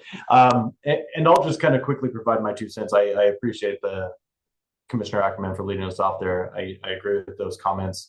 And thank you, Commissioner Oath, for the questions on that, and Commissioner Messner for inquiring about that as well, because, I think one of the things that's interesting to me about this application is, as Commissioner Ackerman said, the Guanella cap was something that, as commissioners, I know that there was a lot of work put into, both by the operator and by staff reviewing it. It took a long time, a lot of planning. And I, at least as one commissioner, have looked on it as an outstanding cap in terms of planning, the preliminary siting approval, et cetera. And the fact that this operator is continue to, instead of just kind of resting on their laurels with respect to that cap, continue to try and improve upon it, look for additional consolidation, look for additional timing. I think that is good. Obviously, it's not within our 2,000 feet here, but the the proximity of the school does jump out. And so I do appreciate those comments and the efforts to try and make sure that's done. And I do think it's reasonable to look at an update to make sure that this is not happening, in the middle of the school year with the completions for those operations within that proximity. But I overall think that this is a very strong application. I always like to point out, I think it's good when we're seeing the offsets, 54 P&A wells, significant acreage offset, looking at 10.9 tons of VOCs per year, 6,200 approximate vehicle trips reduced. And so I think those are always good numbers we can look at, and looking at our legislative mandate for protection of public health, welfare, wildlife resources. And so, and I guess maybe at this point in time, I'll bring up AAG Boudreaux and see, kind of consistent with the discussion of the Form 4 sundry, would a motion for approval, does it make sense for a condition of approval to request the Form 4 sundry be filed when completion activities, the timing is known for the completion activities near the school? Or yes, I think the way, sorry to interrupt you, Reno, first. Okay. The way the deliberations went, I would say a motion to approve the application as applied for, with an additional condition of approval that PDC will provide staff with a Form 4 sundry, updating staff on their completion activities once those are known. Is that's the COA? That would be my understanding, and I look to Commissioner Messner and Commissioner Oath to see if that's consistent with their thoughts as well. Okay. Yeah, from a motion standpoint, I think that captures what my hope was. Outside of the motion, I would ask that staff provide that Form 4 if and when it comes in to the commission directly, rather than us having to continually check the website for the 14-day window that it gets posted. Hearing that, I'd say, Commissioner Oath, I think before. Sorry, I think that makes sense with this COA. I just wanted to flag that I believe that there was also another recommended COA from staff around noise monitoring. So just wanted to make sure that when a motion comes forward, we don't lose track of it. I appreciate that. And yes, I do want to highlight that COA as well. Just want to make sure that we get the filing of the Form 4 sundry correctly worded there as well. So I would move for approval of the application as applied, with the additional COA that a Form 4 sundry be filed once timing of the completions is known, as well as the COA recommended by staff as part that was in the director's recommendation with respect to the noise there. And as Commissioner Messner noted, I think separate from the COA, encourage staff to notify us when that Form 4 sundry is filed.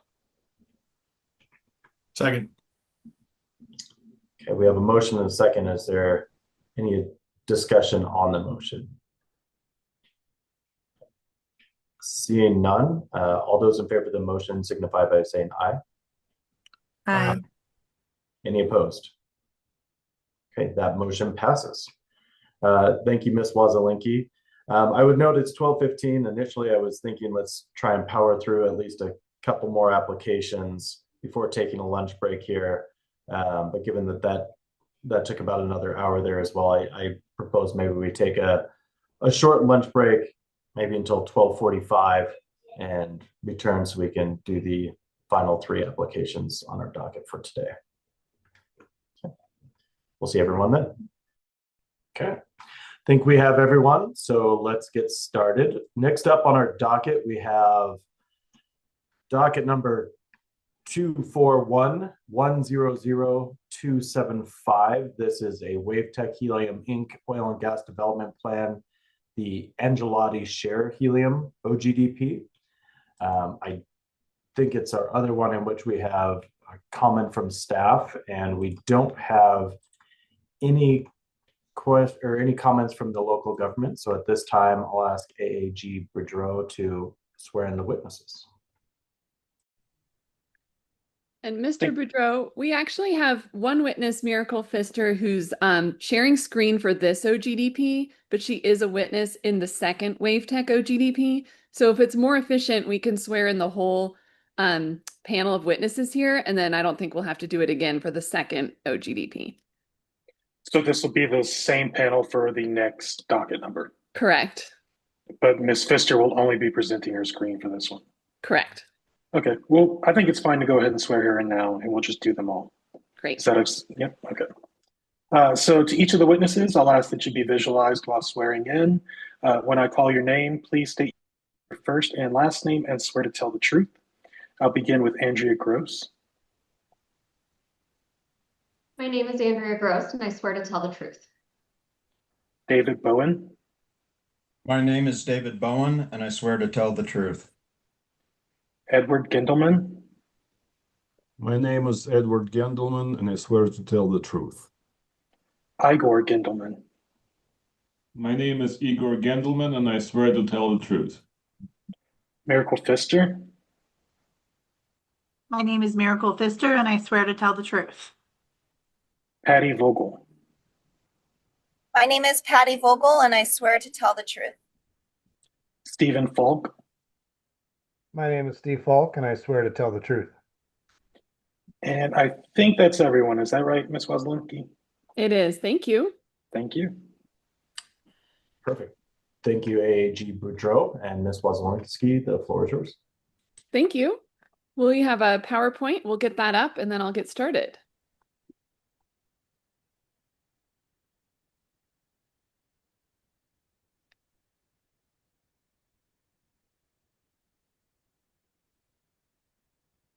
Looks like we just need that in presentation mode. Perfect. Looks great. Well, good afternoon, commissioners. My name's Kelsey Wazelinki with Jost Energy Law.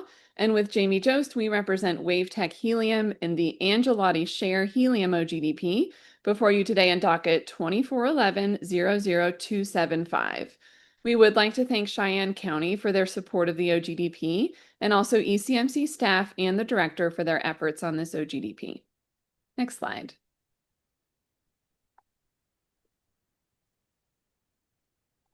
This OGDP requests approval of an approximate 645.06 acre oil and gas development plan for the development of 2 new vertical wells from 2 new locations to target helium gas in the Morrow V3 sandstone formation. The 2 requested Form 2As are for the number 1 WaveTech Share 4421 pad and the number 1 WaveTech Angelotti 2128 pad, as shown on this map. WaveTech will utilize existing 320-acre spacing units to develop both of these wells.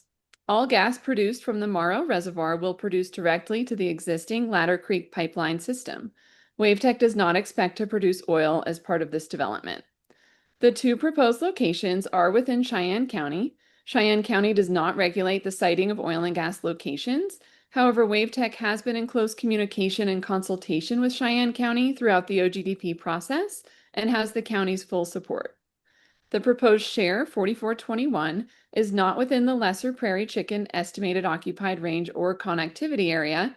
However, the proposed location is within CPW mapped Mule Deer Severe Winter Range and Winter Concentration Area.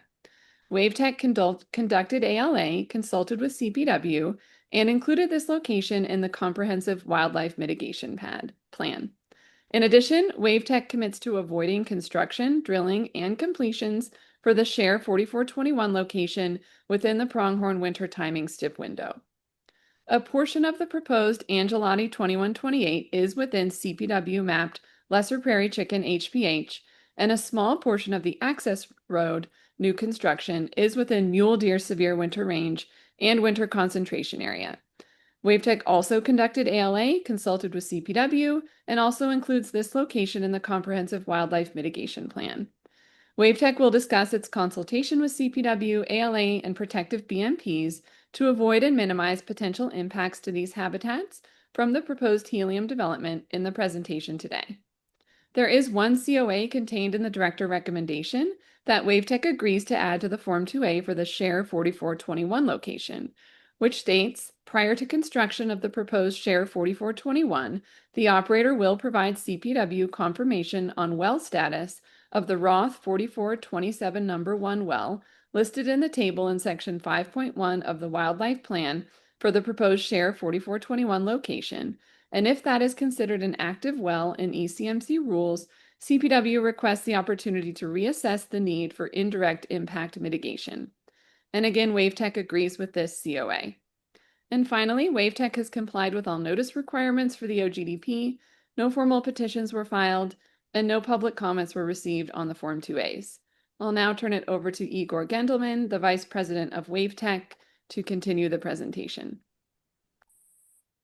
Thank you, Kelsey. Good morning, Commissioners. My name is Igor Gendelman, and I'm the Vice President of WaveTech Helium. I appreciate the opportunity to present the Share Angulory Helium OGDP. Next slide, please.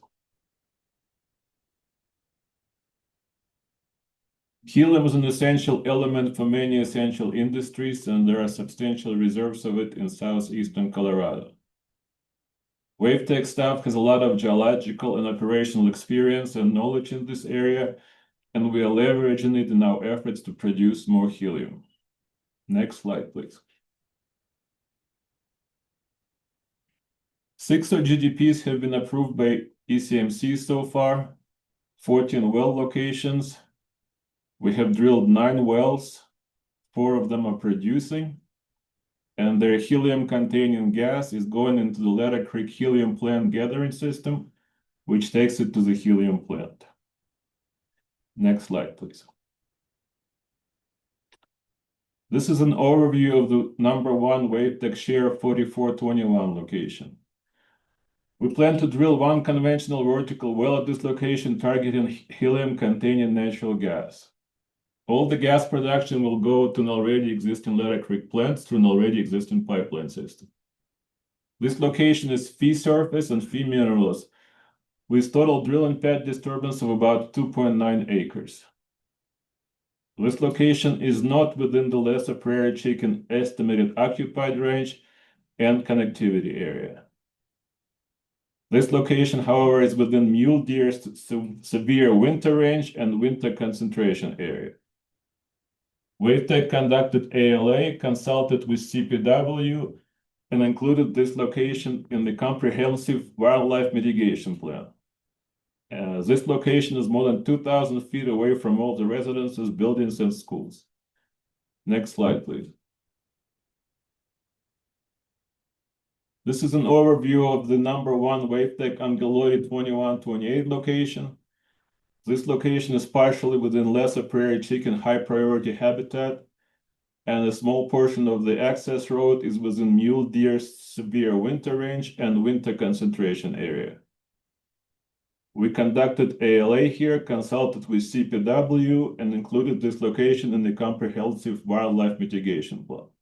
Next slide, please. Targets for this wells are more fluvial channel sandstones. These are very small targets. The reservoir is highly permeable and is part of separate gas accumulation. WaveTech will utilize Spacing Order 477-3 to drill and develop these wells with approximate 320-acre drilling and spacing units. Next slide, please. This is the permitting timeline, and we will continue to work with the ECMC staff on process improvements for improved completeness timing. Next slide, please. This shows phases of operation. Pad construction will take about 4 days per location. We will drill 2 new wells. Each well should not take more than 14 days. Basic production equipment will be installed if the wells are productive, and all the gas will go into an already existing pipeline. Now I'll pass this presentation on to our wildlife biologist, Steve Falk. Thank you, Igor. As Igor and Kelsey have already said, the Share location is not within estimated occupied range for the Lesser Prairie Chicken. However, it does overlap with mule deer, severe winter range and mule deer winter concentration high priority habitats. If the landowner requires fencing, WaveTech will install wildlife friendly fencing at this location. WaveTech has committed to not construct, drill, or complete this well from December 1st to April 30th because of the mule deer habitat. And also, WaveTech has committed to paying the impact fee associated with the mule deer high priority habitat. Next slide, please. Thanks. High priority habitats that coincide with the Angelotti location include lesser prairie chicken estimated occupied range and the mule deer severe winter and winter concentration areas. Again, if the landowner requires it, WaveTech will install wildlife friendly fencing. And because portions of the access road are within mule deer high priority habitat, WaveTech will not construct the access road between December 1st and April 30th.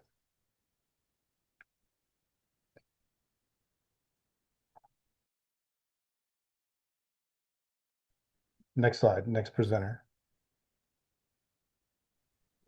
Thanks, Steve.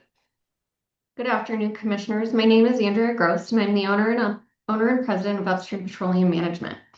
I'd just like to take a moment to thank specifically Karen Valtura and some of her staff at CPW for their time and effort in reviewing this location and making it the least impactful, assisting WaveTech on implementing certain BMPs that made this, especially the Angelotti, a viable location. 2 waivers were required and ultimately granted by CPW for the Angelotti location. Those waivers are for Rule 1202A3, which prohibits siting new staging, refueling, or chemical storage within 500 feet of a stream, pond, or wetland, and Rule 309E5DI, which allows CPW to waive the application of Rule 1202C1R for any new ground disturbance between 300 feet and 500 feet of an ordinary high water mark of native aquatic species conservation waters. As you can see on the map, the location is in the vicinity of the Smoky Hill River, which is listed by CPW as a native aquatic species conservation waters and identified as an NSO.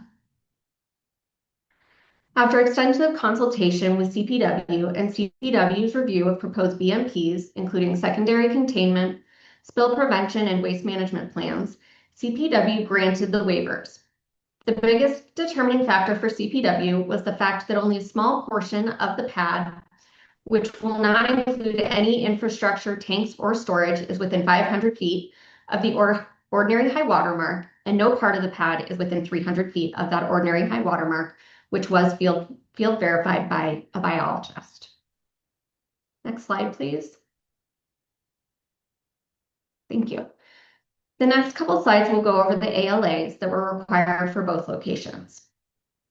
For the Angelotti 2128, I'd like to note that the mineral development for this location is only the north half of section 28. As you can see on the map, there are very few potential locations due to the NSO for the Smoky Hill River, which would allow WaveTech to develop these minerals. The map shows the proposed location in red and the alternative location in orange. The alternative location was actually the original location that WaveTech was going to seek. However, with preliminary consultation with CPW and understanding that CPW would not be granting any required waivers for this location, as too much of the location would be within the 300 feet of the high water mark, WaveTech was able to shift the location north and reorient the pad, which would keep all infrastructure, storage, and the majority of the disturbance outside of the 500 feet of the ordinary high water mark. Advantages to the proposed location are there are no RBUs within 1 mile. As Steve stated earlier, only a small portion is within the lesser prairie chicken habitat. The location, the current land use is cultivated cropland, which is not suitable for lesser prairie chicken. The disadvantages, I feel like we've already gone over most of them. The biggest being a small portion is within the NSO for native aquatic native species, and a small portion of the access road is within the Mule Deer HPH. As for the alternative location, it would have been within 300 feet of an ordinary high water mark and not viable as it is. It wouldn't be suitable for CPW to grant the required waivers. Next location, please. Thank you. As for the share location also triggered an ALA as it is within the Mule Deer HPH. You can see the proposed location in red and the alternative location is in orange. Both of the locations have similar advantages and disadvantages as they're both over 1 mile from RBUs and they're both within cultivated agriculture. Both locations are outside of lesser prairie chicken habitat. However, the differences between the two and why the proposed location is less impactful to the high priority habitats are: the alternative location is within the middle of the section, which is very discouraged by CPW and would require a longer access road, culminating in a greater surface disturbance. The proposed location is closer to an existing access road, an existing county road, and would require a shorter access road. Next slide, please. As for best management practices, this slide highlights only a fraction of all of them that have been listed and proposed within the site-specific plans on the Form 2As. Some of the construction BMPs include avoiding construction of the share location between December 1st and April 30th for mule deer winter timing steps. The small footprint of each location, it will be reduced even further after interim reclamation. The share location will be reduced to only 1 acre after interim reclamation, and the Angelotti will be less than 1 acre after interim reclamation. Earthen berms will be utilized on portions of the pad to control sedimentation, and all infrastructure tanks and storages will be outside the 500 feet buffer of the ordinary high water mark. Drilling BMPs include, for the share location, as stated earlier, no drilling or completion operations will occur during the mule deer timing stipulations. No pits are required, and these wells are not hydraulically fractured. As for production, the gas will be immediately routed to an existing Ladder Creek gathering system, and no combustors are needed, which reduces noise and air impacts to the surrounding area. Next slide, and I believe that we will hand it back to Ms. Wodzelinski. Thank you. Thank you, Andrea. I'll briefly summarize the Angelotti Share Helium OGDP and WaveTech's request for approval. WaveTech consulted with CPW for both of these locations and commits to construction, drilling, and completion timing stipulations and BMPs to protect the HPH. In addition, CPW waived both Rules 1202A3 and 309E5DI for the drainage in this area. No petitions or public comments were received on the Form 2As, and the Director recommends approval of the OGDP. Next slide. This last slide shows the relief requested for the Angelotti Share Helium OGDP. We respectfully request approval of the OGDP and associated Form 2As. This does conclude our presentation, so we can take the PowerPoint down off our screen, and we have a team of subject matter experts who are available for any questions. Okay. Thank you for the presentation. Commissioners, panel's open for questions. Anyone wish to begin? Commissioner Ackerman. Thanks, Mr. Chair. I just have a couple of clarifying questions. Thank you for the presentation and for the materials that you submitted. I think you answered my first question that I couldn't quite extract, but just to clarify, the commitment is to conduct construction, drilling, and completion outside of the HPH winter timing limitations period. I believe I heard that. Is that correct? For the share location, that is correct. That is correct. Can you refresh me on the Angelotti then? That only a portion of the access road is within HPH, and that is a commitment not to construct the access road, if I'm saying that correctly, within the HPH timing stip. Thank you. That's how I understood it as well. I don't see anyone jumping to contradict there. So also just wanted a clarification on the assessment of indirect impacts pursuant to the status of the Roth 4127 #1 well. I think the COA acknowledges that We're going to confirm the status of that well, and if warranted, additional potential indirect compensatory mitigation may be assessed. But I didn't see a commitment to actually pay that mitigation. I just saw that we would reevaluate. I just wanted to verify that the intent would be to, if it does find that the indirect mitigation is necessary, to pay that according to CPW's calculations. I can probably take that, Commissioner Ackerman. And I'd like just to shed a little bit more light on the well density and why this is being brought up as a question. There is one well that is in temporarily abandoned status within the 1 mile. However, it's owned and operated by Citation, and it's our understanding and CPW's understanding that they are trying to close all of their locations. This specific well has been in TA status for, I think, 25 years. So it is only a matter of time, and my discussions with Karen Baltora have been that we will continue to monitor it, and I believe we will reach out to Citation to see what their plans are. But yes, if it is not plugged and abandoned prior to WaveTech, we will reassess and submit acreage disturbances, and CPW will assess if indirect mitigation costs are going to be required. And if they are, WaveTech will agree to pay those. Thank you so much. I appreciate you adding that additional light. That was my understanding of the well as well. And I don't have any further questions, but I would ask AAG Boudreau maybe to help us adjust that COA just a little bit when we get to deliberative phase. Thank you, Commissioner Ackerman, for leading us off. Other commissioners with questions? Okay, seeing none, if we can pull the panel down, we'll begin deliberations. Would anybody like to begin deliberations?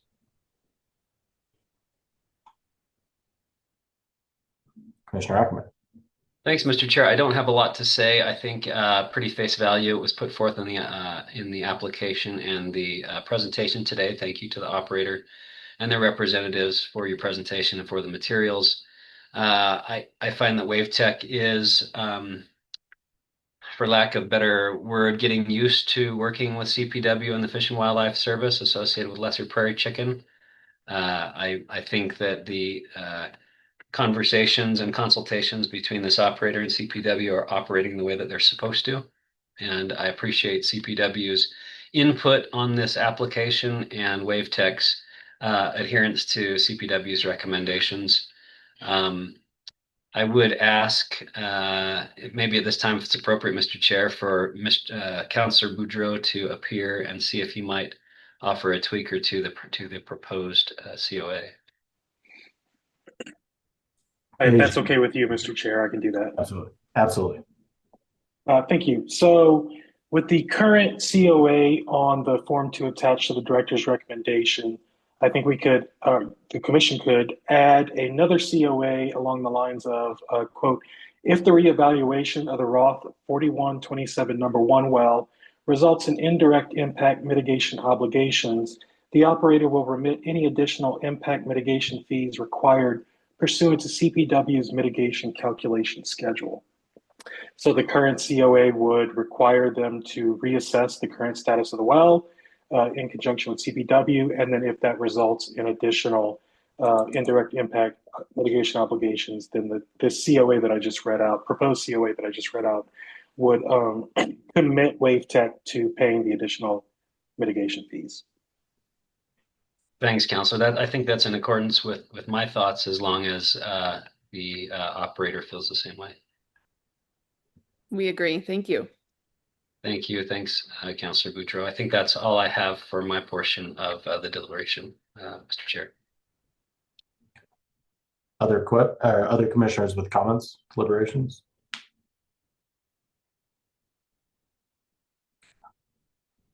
Commissioner Ackerman, would you like to make a motion? I sure would. Thank you. I appreciate that. And I move for approval of this application as presented and with the additional COA as articulated by AAG Boudreau. And as well as the condition of approval in the director's recommendation, correct? Yes, thanks for that clarification. Yes. I'll second. Okay, we have a motion and a second. Any deliberations on the motion?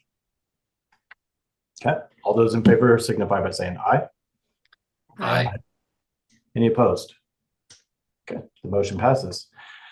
Thank you very much. I believe, I don't know if there's anybody different on this panel, so I don't know if we need to have anybody else come up, but the next on it will be docket number 241-100297. This is another WaveTech Helium Inc. oil and gas development plan. This one is for the Hadachek Trust Helium OGDP. So since we have everyone up here, we will continue without having to swear anyone in, but I do need to note that we do have a presentation or an update from staff. Ms. Kira Weber has a comment on this, I believe. So Ms. Weber, you are recognized.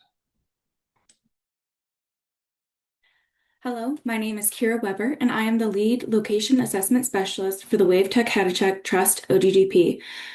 I would like to make a correction in regards to the wells proposed in this OGDP. The proposed wells will all be vertical, none horizontal. This does not change the director's recommendation. Thank you, Ms. Weber, for that clarification. Does anyone have questions for Ms. Weber?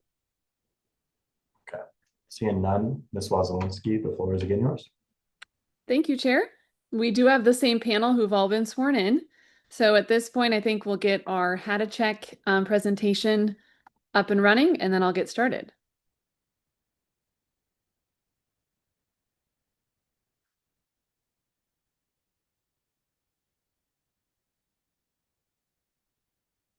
Perfect. Well, good afternoon again, Commissioners. My name is Kelsey Wazelinski with Jost Energy Law, and with Jamie Jost, we represent WaveTech Helium in the Hadachek Helium OGDP before you today in docket 2411-00297. We would again like to thank Cheyenne County for their support of this OGDP, and also ECMC staff and the director for their efforts on this OGDP, and also Ms. Weber for her clarification on the director recommendation. Next slide. This OGDP requests approval of an approximate 963.45 acre oil and gas development plan for the development of 3 new vertical wells from 4 new locations to target helium gas in the Morrow V3 Sandstone Formation. The 4 requested Form 2As are for the Hadachek Trust 2311 drill pad, the Hadachek Trust 2311 production pad, the Hadachek Trust 2114 pad, and the Hadachek Trust 2414 pad, as shown on this map. As WaveTech will describe in the presentation today, the 2311 production pad was sited offsetting the 2311 drill pad due to surface owner requests to minimize permanent disturbance within a crop circle. WaveTech will utilize existing 320-acre spacing units to develop these wells. All gas produced from the Morrow Reservoir will produce directly to the existing Ladder Creek pipeline system, and again, WaveTech does not expect to produce oil as part of this development. The 4 locations are within Cheyenne County. Cheyenne County does not regulate the siting of oil and gas locations. However, WaveTech has been in close communication and consultation with Cheyenne County throughout the OGDP process and has the county's full support. The proposed locations are all within the Lesser Prairie Chicken estimated occupied range, and 3 out of 4 locations are within the Lesser Prairie Chicken connectivity area. WaveTech will discuss its consultation with CPW, CPW's waiver of ALA for 3 of the 4 locations, and how the siting and BMPs will protect this habitat in the presentation. The Hadachek 2311 production pad is located within 2,000 feet of 1 residential building unit, who is also the surface owner with a signed surface use agreement. The RBU signed informed consent for this proposed location, and therefore the review of this location is under Rule 604B1. WaveTech conducted ALA for this location, which we will describe in the presentation. And finally, WaveTech has complied with all notice requirements for the OGDP. No formal petitions were filed, and no public comments were received on the Form 2As. I'll turn it over now to Igor Gendelman, the Vice President of WaveTech, to continue the presentation. Thank you, Kelsey.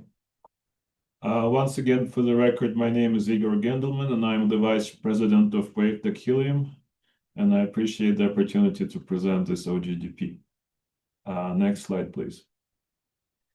This is the same slide as in the previous presentation on helium. Next slide, please. And this is the same update on our activities. Next slide, please. This is an overview of number 2 WaveTech Hadachek Trust 2311 drill pad location. We plan to drill one conventional vertical well at this location, targeting helium-containing natural gas. All the gas production will go to an already existing ladder creek plant through an already existing pipeline system. This location is fee surface and fee minerals with total drilling pad disturbance of about 2.8 acres. This location is within the Lesser Prairie Chicken estimated occupied range and connectivity area.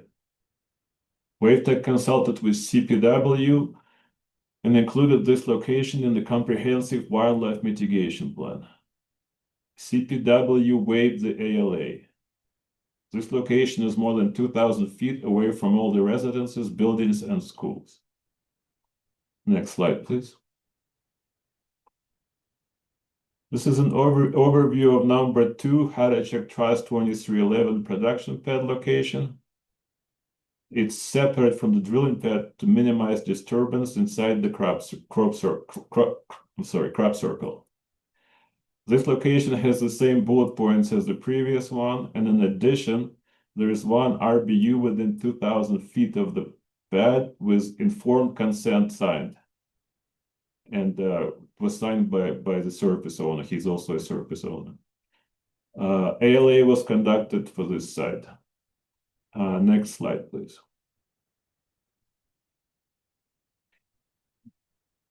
This is overview of Hadachek Trust 2114 location. This location has the same bullet points as the previous ones. ALA again was waived by CPW. Next slide, please. This is overview of number 2 Hadachek Trust 2414 location.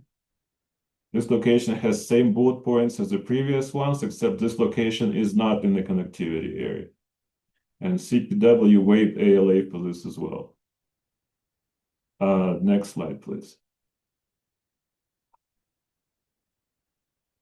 And again, we went over this slide in the previous presentation. It talks about narrow Morrow channels there. I want to emphasize again that they're very small targets for drilling. Next slide, please. This is the permitting timeline. Next slide. Phases of operation. Again, pad construction will take about 4 days per location. We will drill 3 new wells. Each well will not take more than 14 days. Basic production equipment will be installed if the wells are productive, and all the gas will go into an already existing pipeline. Now I'll pass this presentation on to Steve Falk, our wildlife biologist. Thank you, Igor. As we've presented before, much of Cheyenne County, the majority of Cheyenne County, is in lesser prairie chicken estimated occupied range. On slide 14, next slide, please. Thank you. As has already been stated in this presentation, all of the locations in this OGDP are within lesser prairie chicken estimated occupied range. All 3 of the locations are in connectivity area. Hadachek 2414 is not within the connectivity area, as you can see on the far right figure. WaveTech cited these locations in active agricultural plots. WaveTech consulted with the U.S. Fish and Wildlife Service, and their review of the project indicated no concerns for the lesser prairie chicken and other federally protected species. WaveTech also effectively consulted with CPW. CPW supported a waiver for alternative location analyses for the Hadachek 2111 drill pad and the Hadachek 2114 and 2414 pads, based on their siting in actual active agricultural areas, the presence of several wind turbines in the vicinity, and being distant from known leks. Slide 15, please. Thank you. WaveTech completed a lesser prairie chicken review for these locations. As described previously, these locations are in estimated occupying range and one is outside of the connectivity area. A review of updated seasonal data indicated there are no known leks in areas proposed for disturbance. The nearest known lek is estimated to be more than 4 miles from these locations. Lesser prairie chickens are known to avoid areas within 1,800 meters or 5,905 feet of a wind turbine. Each of the Hattachek locations has at least 2 wind turbines within 1,800 meters. On this slide is a picture of one of the proposed Hattachek locations.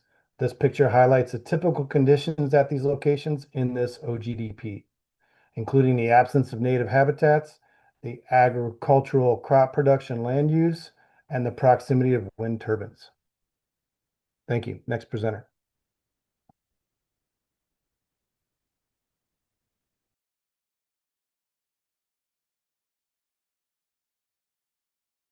Miracle, yep, you're still on mute.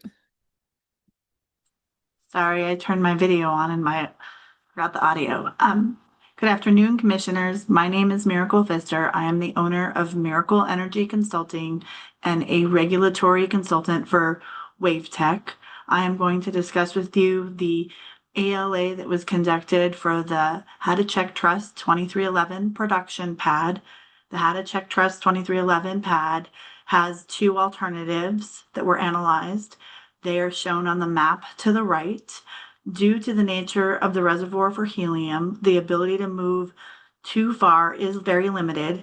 As you see, both of these are nearby the proposed location. The alternatives and proposed location are all on the same surface owner. The advantages of the alternatives is that there are no RBUs within 2,000 feet. The disadvantages of the alternatives would be the placement inside a crop circle, too close to a mapped water feature, facilities further away from existing midstream, and surface owner does not want these locations placed here. The proposed production pad advantages are outside the crop circle, close to midstream, and the surface owner's preference along with assigned SUA and informed consent. Disadvantages of the proposed pad is the location is less than 2,000 feet from the nearest RBU owner, which again is the surface owner.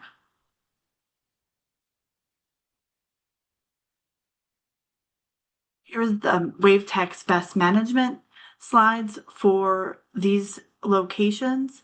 They're very similar to other locations that WaveTech has presented. And I think pass back to Mrs. Wazelinski. Thank you, Miracle.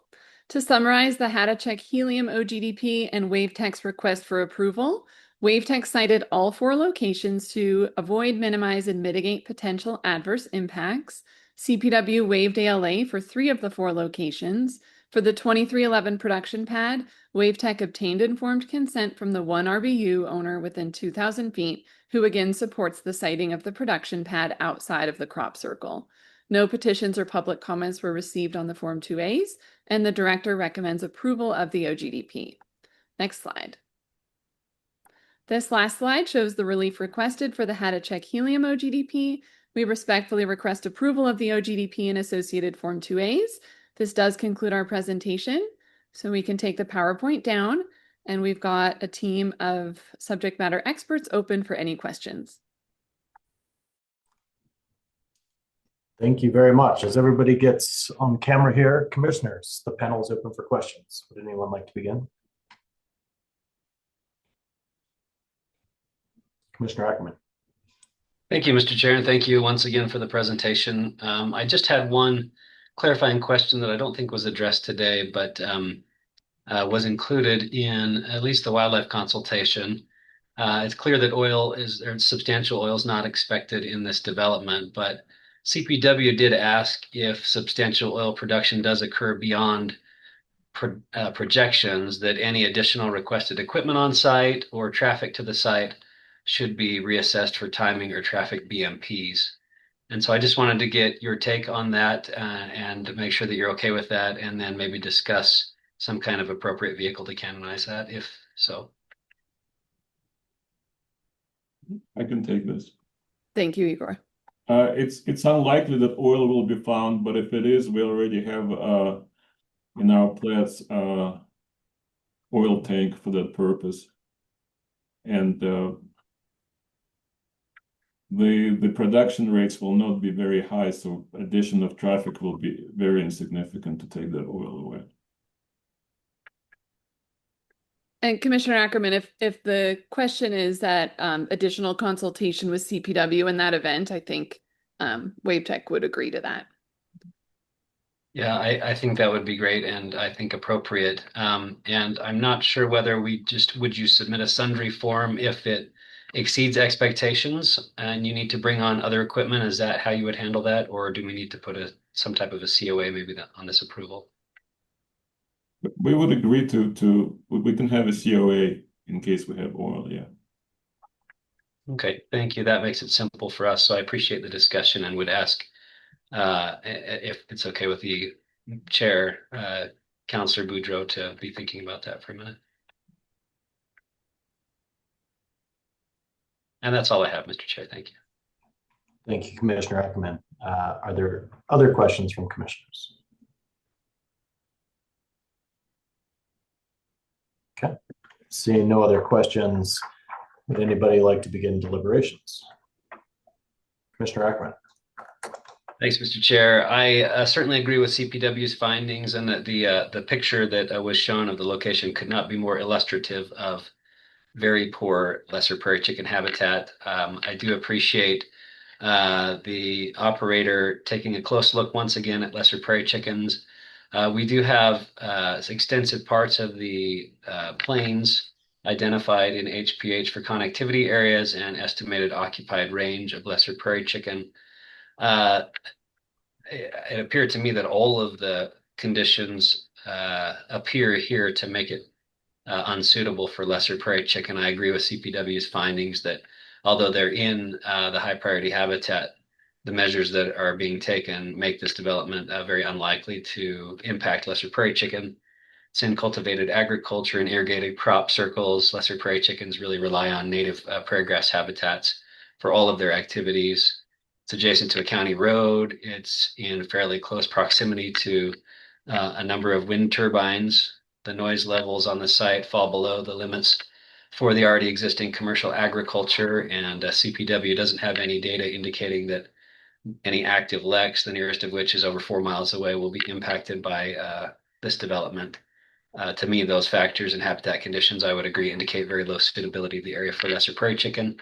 I didn't have any other flags or comments on the presentation and appreciate the work done, and certainly can make a motion, Mr. Chair, but happy to listen to Councillor Boudreau's suggestion on the COA and also my fellow commissioners prior to doing so.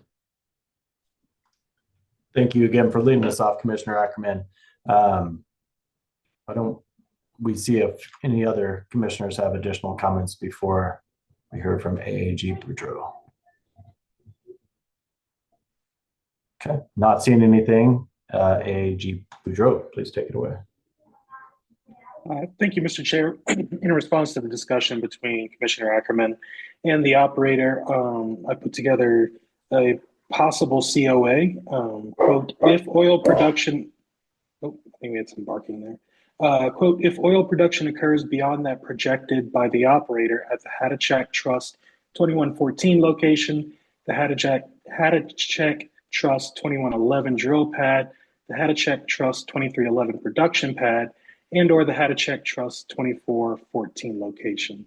The operator will consult with CPW regarding any additional equipment on site or traffic to the site for reassessment for timing or traffic BMPs. The operator will update ECMC via a Form 4 with any additional BMPs resulting from further CPW consultation. End quote. Does that capture what you were looking for, Commissioner Ackerman? That does capture what I'm looking for. And again, certainly I'm interested in hearing from the operator on its acceptability. We agree with that language. Thank you. Thank you for the work, AAG Boudreaux. I appreciate that. And I don't have anything further, Mr. Chair. Should I take that as a motion using that language then? Thanks, Mr. Chair. I would move for approval of this application with the condition of approval as articulated by AAG Boudreaux. Second. Okay, we have a motion and a second. Any further deliberations? Okay, seeing none, all in favor of the motion signify by saying aye. Aye. Aye. Any opposed?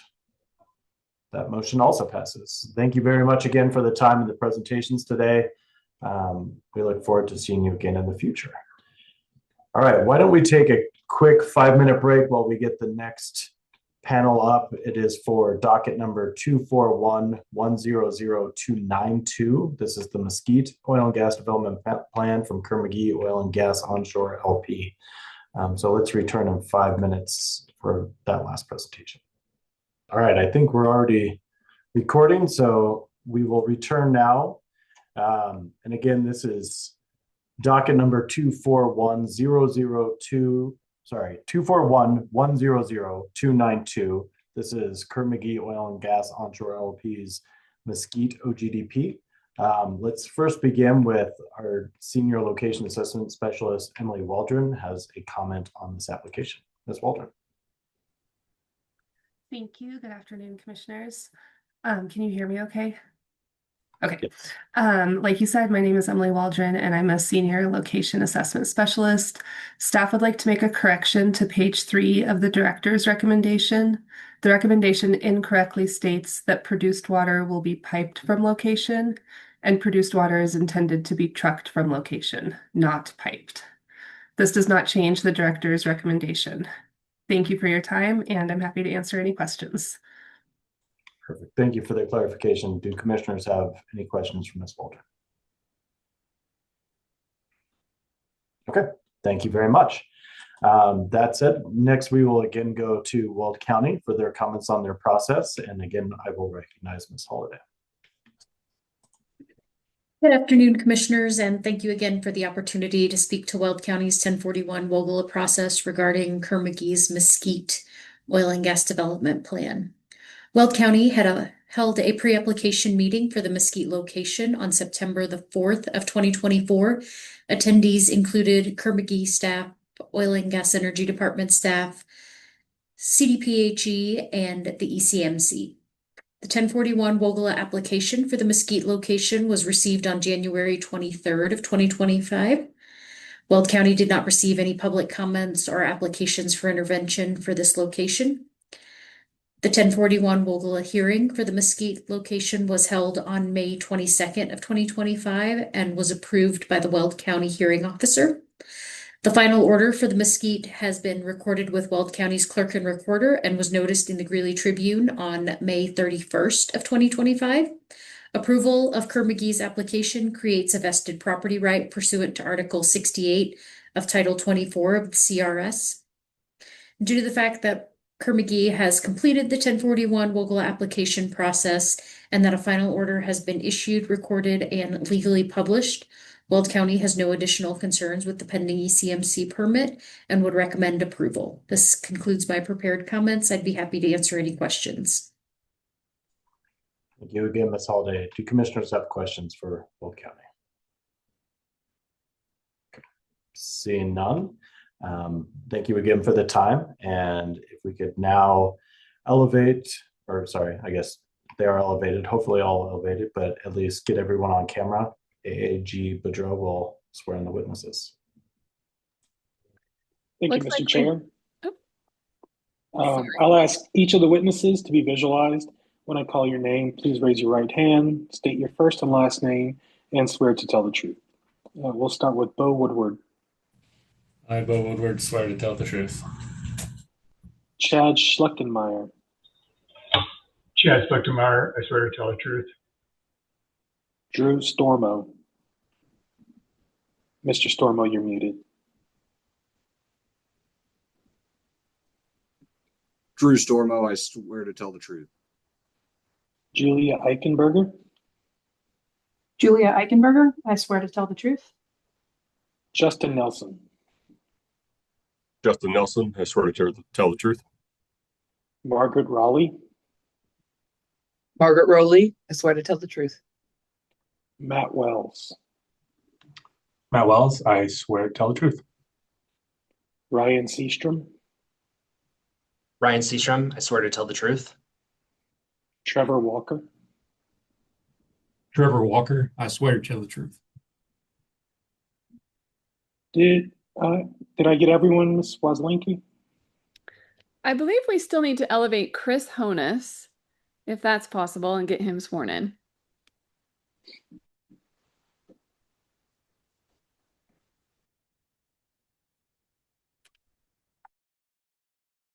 All right, we've elevated Mr. Honus. Apologies for that.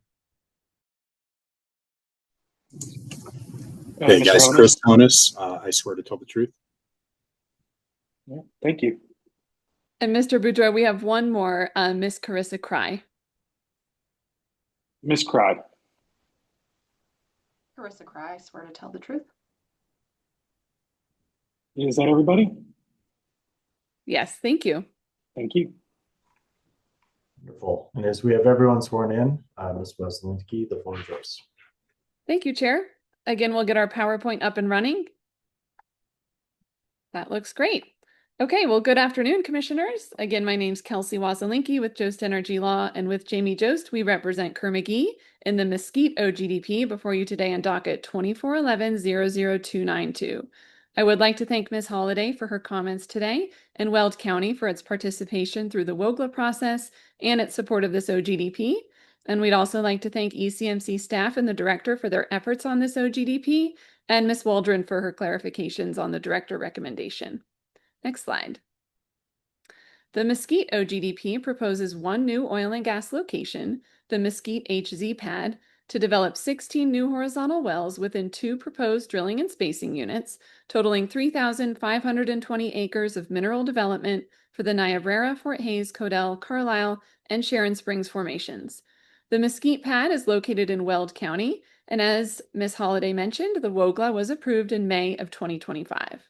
The proposed Mesquite location is more than 1 mile from the nearest high priority habitat, more than 1 mile from all high occupancy building units, schools, and childcare facilities, and the closest RBU is approximately 2,356 feet to the south.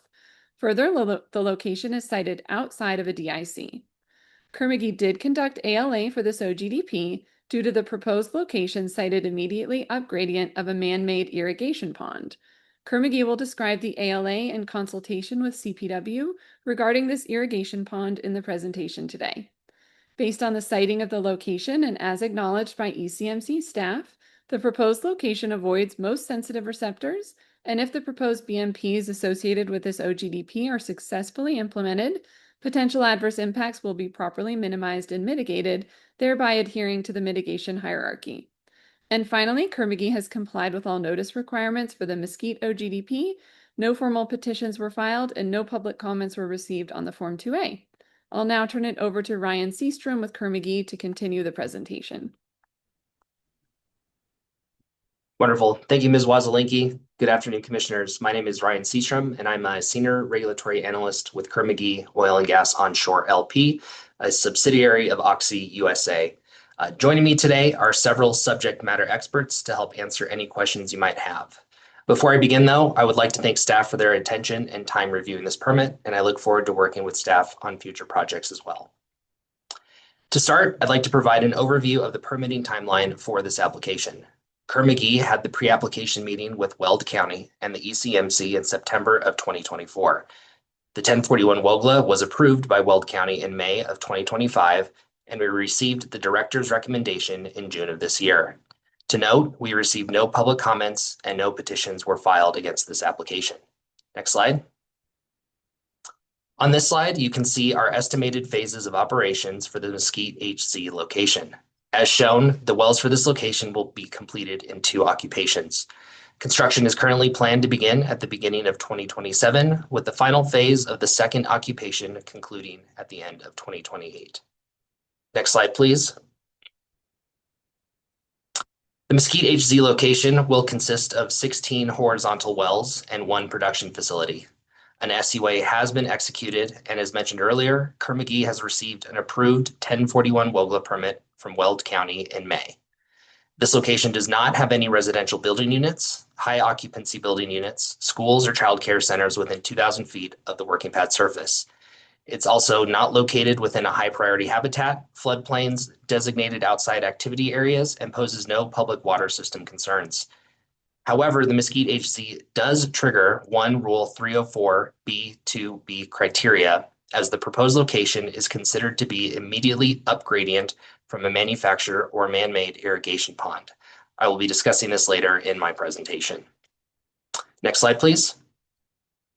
Here we have a look at the proposed location and the proximity to nearby receptors. As previously mentioned, you can see that there are 0 residential building units, high occupancy building units, schools, daycares, designated outside activity areas within 2,000 feet of the working pad surface. Next slide, please. Due to the proximity of the irrigation pond and with guidance from CPW, Kerr-McGee did perform an alternative location analysis and reviewed 3 other potential locations. One alternative in section 36 was reviewed. It is upgradient of an NWI mapped riverine corridor, and the surface owner did not want development on this parcel to limit impacts to agricultural operations. A second alternative in section 6 was reviewed. This location would have approximately 3 RBUs within 2,000 feet, and developing this DSU would require more wells, increasing surface impacts. The last alternative I reviewed was in section 7, which would have been situated between 2 irrigation pivots. This would have significantly impacted agricultural operations and likely require a second well pad to fully develop the DSU. Kerr-McGee believes that the preferred Mesquite HZ location is the most protective and will allow us to safely develop the minerals within the DSU. Next slide, please. The proposed Mesquite HZ location is not located within high priority habitat, wetlands, or floodplains. There is no suitable burrowing owl habitat within 0.25 miles of the location, and the nearest bald eagle nest is over 5 miles to the south-southwest. Kerr-McGee will survey for nesting eagles if activities begin between December 1st and July 31st, and will also survey for nesting non-eagle raptors if activities begin between February 1st and August 15th. If a nest is found, Kerr-McGee will contact CPW if operations are located within that specific species buffer. Next slide, please. Approximately 291 feet east of the proposed Mesquite HZ location is a manufactured or man-made irrigation pond.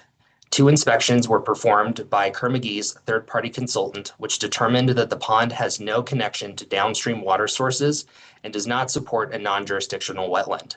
In scattered areas around the pond, though, there is vegetation that could be considered to constitute a riparian corridor. CPW has asked Kerr-McGee to accept a broad interpretation of riparian, and given that guidance, Kerr-McGee performed an alternative location analysis consistent with Rule 304B2. A chemical storage waiver was not required given additional guidance from CPW as well. To quote from CPW correspondence, stock/irrigation ponds with no hydraulic surface connection, nor canals without associated wetlands during the growing season do not need this waiver. Kerr-McGee still plans to implement stormwater and erosion control BMPs to help prevent and mitigate any potential impacts to this irrigation pond. Next slide, please. Due to the underdeveloped nature of this area of the basin, there were no wells or facilities that were candidates for plugging and reclamation. However, I would like to highlight Kerr-McGee's P&A commitments over time. For the last 18 approved OGDPs, we will be plugging over 500 wells and reclaiming over 400 acres of land, resulting in 194 acres more being reclaimed than disturbed. Kerr-McGee will continue to identify opportunities to plug additional wells and reclaim acreage in future OGDPs. Next slide, please. The aerial map on this slide shows the haul route that has been designed to route traffic to the nearest paved arterial road. This route has been approved by Weld County during the 1041 WOGA process. To note, through our water on demand system and oil takeaway, Kerr-McGee will be removing approximately 245,000 truck trips from the location. Next slide, please. Kerr-McGee does evaluate produced water management at a regional level, and produced water takeaway is vetted for every proposed location. While there are no third-party lines for produced water takeaway in the area, Kerr-McGee has identified a disposal facility approximately 3 miles to the northeast of the Mesquite HZ location, and we are currently in discussions with the third-party gatherer. Next slide, please. Regarding emissions, I'd like to highlight a few items on this slide. The graph to the right illustrates reported CO2e intensities for Kerr-McGee's new facilities that have commenced operations after December 31st, 2022. The orange, green, and blue lines show the Reg 7 new facility intensity requirements for years 2023 to 2030. As you can see on the x-axis, the blue bars represent Kerr-McGee facilities and the respective levels of CO2e intensities, which are all significantly below the thresholds that have been set by CDPHE. Through our innovative facility designs and BMPs, we have the lowest CO2e intensity of all major oil and gas operators in the DJ Basin and has helped us meet the 2030 Reg 7 targets. Related to power, Kerr-McGee will adhere to CDPHE and AQCC rules as outlined in Regulation 7, Part B, 6E. These ozone season practices will be applied to year-round operations and not just during the May to September ozone period. Next slide, please. Highlighted on this slide are several of our many best management practices that will be in place to help avoid, minimize, and mitigate potential operational impacts. Kerr-McGee's implementation of stormwater BMPs will minimize or mitigate any potential impacts to the nearby irrigation pond. Further, grading and drainage plans were approved by Weld County Planning Department during the 1041 WOGA process. Next slide, please. The air monitoring program for this OGDP will be submitted closer to the scheduled construction start date, and air monitoring summaries for this location will be posted to the Oxy stakeholder website on a monthly basis. Residents with any concerns are encouraged to reach out to our stakeholder team. Next slide, please. Since 2020, using our approved air monitoring program, Kerr-McGee has collected over 14,000 air samples spanning all phases of oil and gas development. All results, as shown on the graph on the left, are well below the CDPHE health guidance value of 9 parts per billion for benzene. Next slide, please. The next 2 slides will highlight Kerr-McGee's stakeholder engagement efforts. Kerr-McGee's stakeholder team participated in a door-to-door effort, has provided all required as well as courtesy notices, and held 1 community meeting. Our stakeholder number is available for anyone to call with any questions or concerns they may have about our development, and Kerr-McGee does encourage participation from the community. Next slide, please. This slide highlights our stakeholder engagement timeline. Engagement for this OGDP began in November 2023, and our stakeholder team will continue to be available for any concerned stakeholders throughout the life of the project. Next slide, please. Before I turn it back over to Ms. Wazelinski, I'd like to summarize several points. No public comments were received and no petitions were filed against this OGDP. There are no residential building units, high occupancy building units, schools, or child care facilities within 2,000 feet of the location. Kerr-McGee's BMPs will minimize and help mitigate any potential impacts to nearby features and receptors. And lastly, Kerr-McGee received a recommendation for approval in the director's recommendation. Kerr-McGee is proud to present the Mesquite OGDP and is confident in our ability to develop this location in a manner that protects public health, safety, welfare, the environment, and wildlife resources. Appreciate your time, commissioners. Ms. Wazelinski, I'll hand it back over to you to conclude the presentation. Thank you, Mr. Seastrom.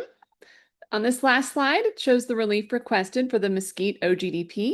We respectfully request approval of the OGDP, Form 2A, and associated drilling and spacing units. And this does conclude our presentation.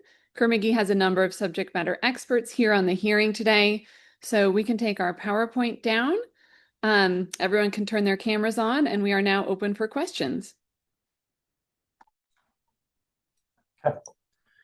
Thank you for that presentation. As all the experts get visualized here, commissioners, does anyone want to begin the questions?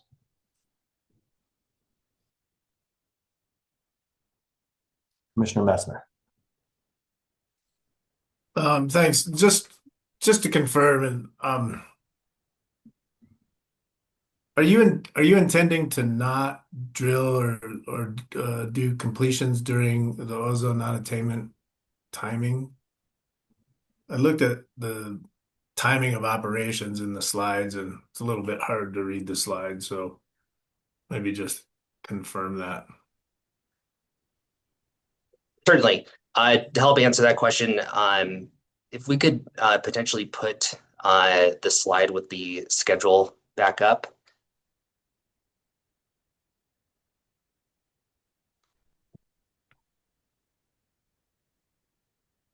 Thank you. So as shown, this schedule was from when the location, the Form 2A was submitted in December, reflecting the schedule at that time. To note, our schedules are an estimate and they do change. So while at this point in time, it was shown that activities would occur outside of the ozone season, we are not, unfortunately, we cannot commit to that specific operation stipulation. Okay. So you're potentially going to be doing completions, drilling and completions inside the ozone season. You're also committing to the Reg 7 requirements associated with drill rigs, which could be anything including Tier 2 diesel engines. And so I guess this is a little unusual for me to hear from Oxy, which is typically, pretty forward in their thinking as far as how to approach emissions associated with ozone season and non-attainment area. And so I guess I wonder why the switch? I can jump in on that, Ryan, for drilling. Starting in 2026, when we refer to the Reg 7, you can't use Tier 2 anymore for drilling rigs. It basically will either be an electric rig, or if anything falls through with getting that in place, it'll be a natural gas drilling rig with battery. So basically the same commitments that we've been making on all of the past ones for drilling. Okay. That sounds better to me than the Reg 7 BMP, just FYI, because it provides additional clarity as far as what you're proposing. And, certainly I've had the opportunity to visit sites that you're working on and know that Oxy generally is, pretty forward thinking in their, and what they're proposing for BMPs. And so I guess that's why I'm asking these questions, is this seemed to be a little less committed in some of those than I had seen in applications in the past, and so was curious as to any particular reason for that. No, I think we looked at the schedule and saw that these were out into the 2026 timeframe, where the Tier 2 engines are kind of pulled off the table as an option anyways. So tried to leave a wide open space for what we could do, but really at the end of the day, it narrows it down to electric or gas for your two options, which we're totally set up for with all of our rigs to do. And then how about for completions engine? Bo, do you want to hop on and answer that one?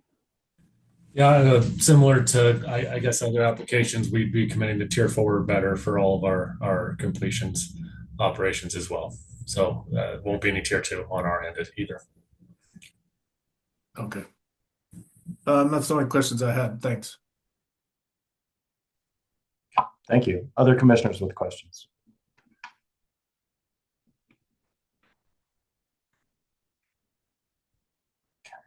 Seeing no questions, I think we can unvisualize the subject matter experts here and commissioners.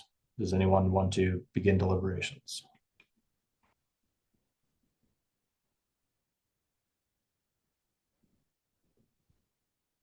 No deliberations. Would anyone like to make a motion? Yeah, I'm happy to start with just a few comments. The big standout to me on this one was the amount of offset acreage from the plugging and abandonment of a number of facilities associated with this application. And I think that's a really big deal in this particular location, and was really helped evaluate and address cumulative impacts associated with this. Always am encouraging the development of produced water infrastructure, particularly in this part of Weld County.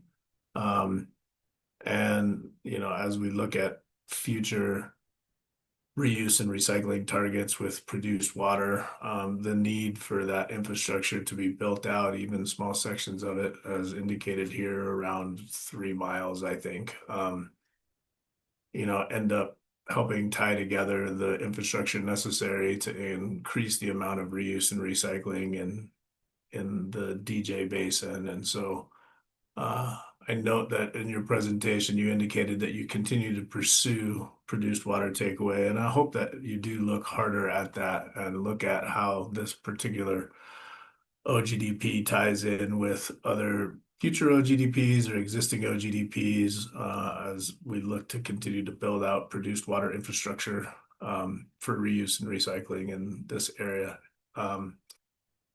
And appreciate the clarification from Mr. Honus and others around the I am not able to speak today, specificity of the drill rigs and the completion engines, and the, even this being in the potentially happening with pre-production activities in the non-attainment season. Those commitments, or at least the acknowledgement that that's the intent to be utilizing those, is helpful for me in being able to feel comfortable with approving this application. So happy to make a motion for approval. I will move to approve this application as presented with the modification to the director's recommendation that was indicated by Ms. Waldron at the beginning of the hearing. Second. Okay, we have a motion and a second. Is there any discussion on the motion? Seeing none, all those in favor of the motion signify by saying aye. Aye. Any opposed? Motion passes. Thank you very much for the presentation and the hard work done by both staff and the operator here. And I believe that is the end of our docket. And so therefore, I would look for a motion to adjourn. So moved. Second. All those in favor signify by saying aye. Aye. Aye. Aye. Any opposed? Okay, we are adjourned. Thank you everyone for the hard work today, and we will see everyone next week. Enjoy the holiday.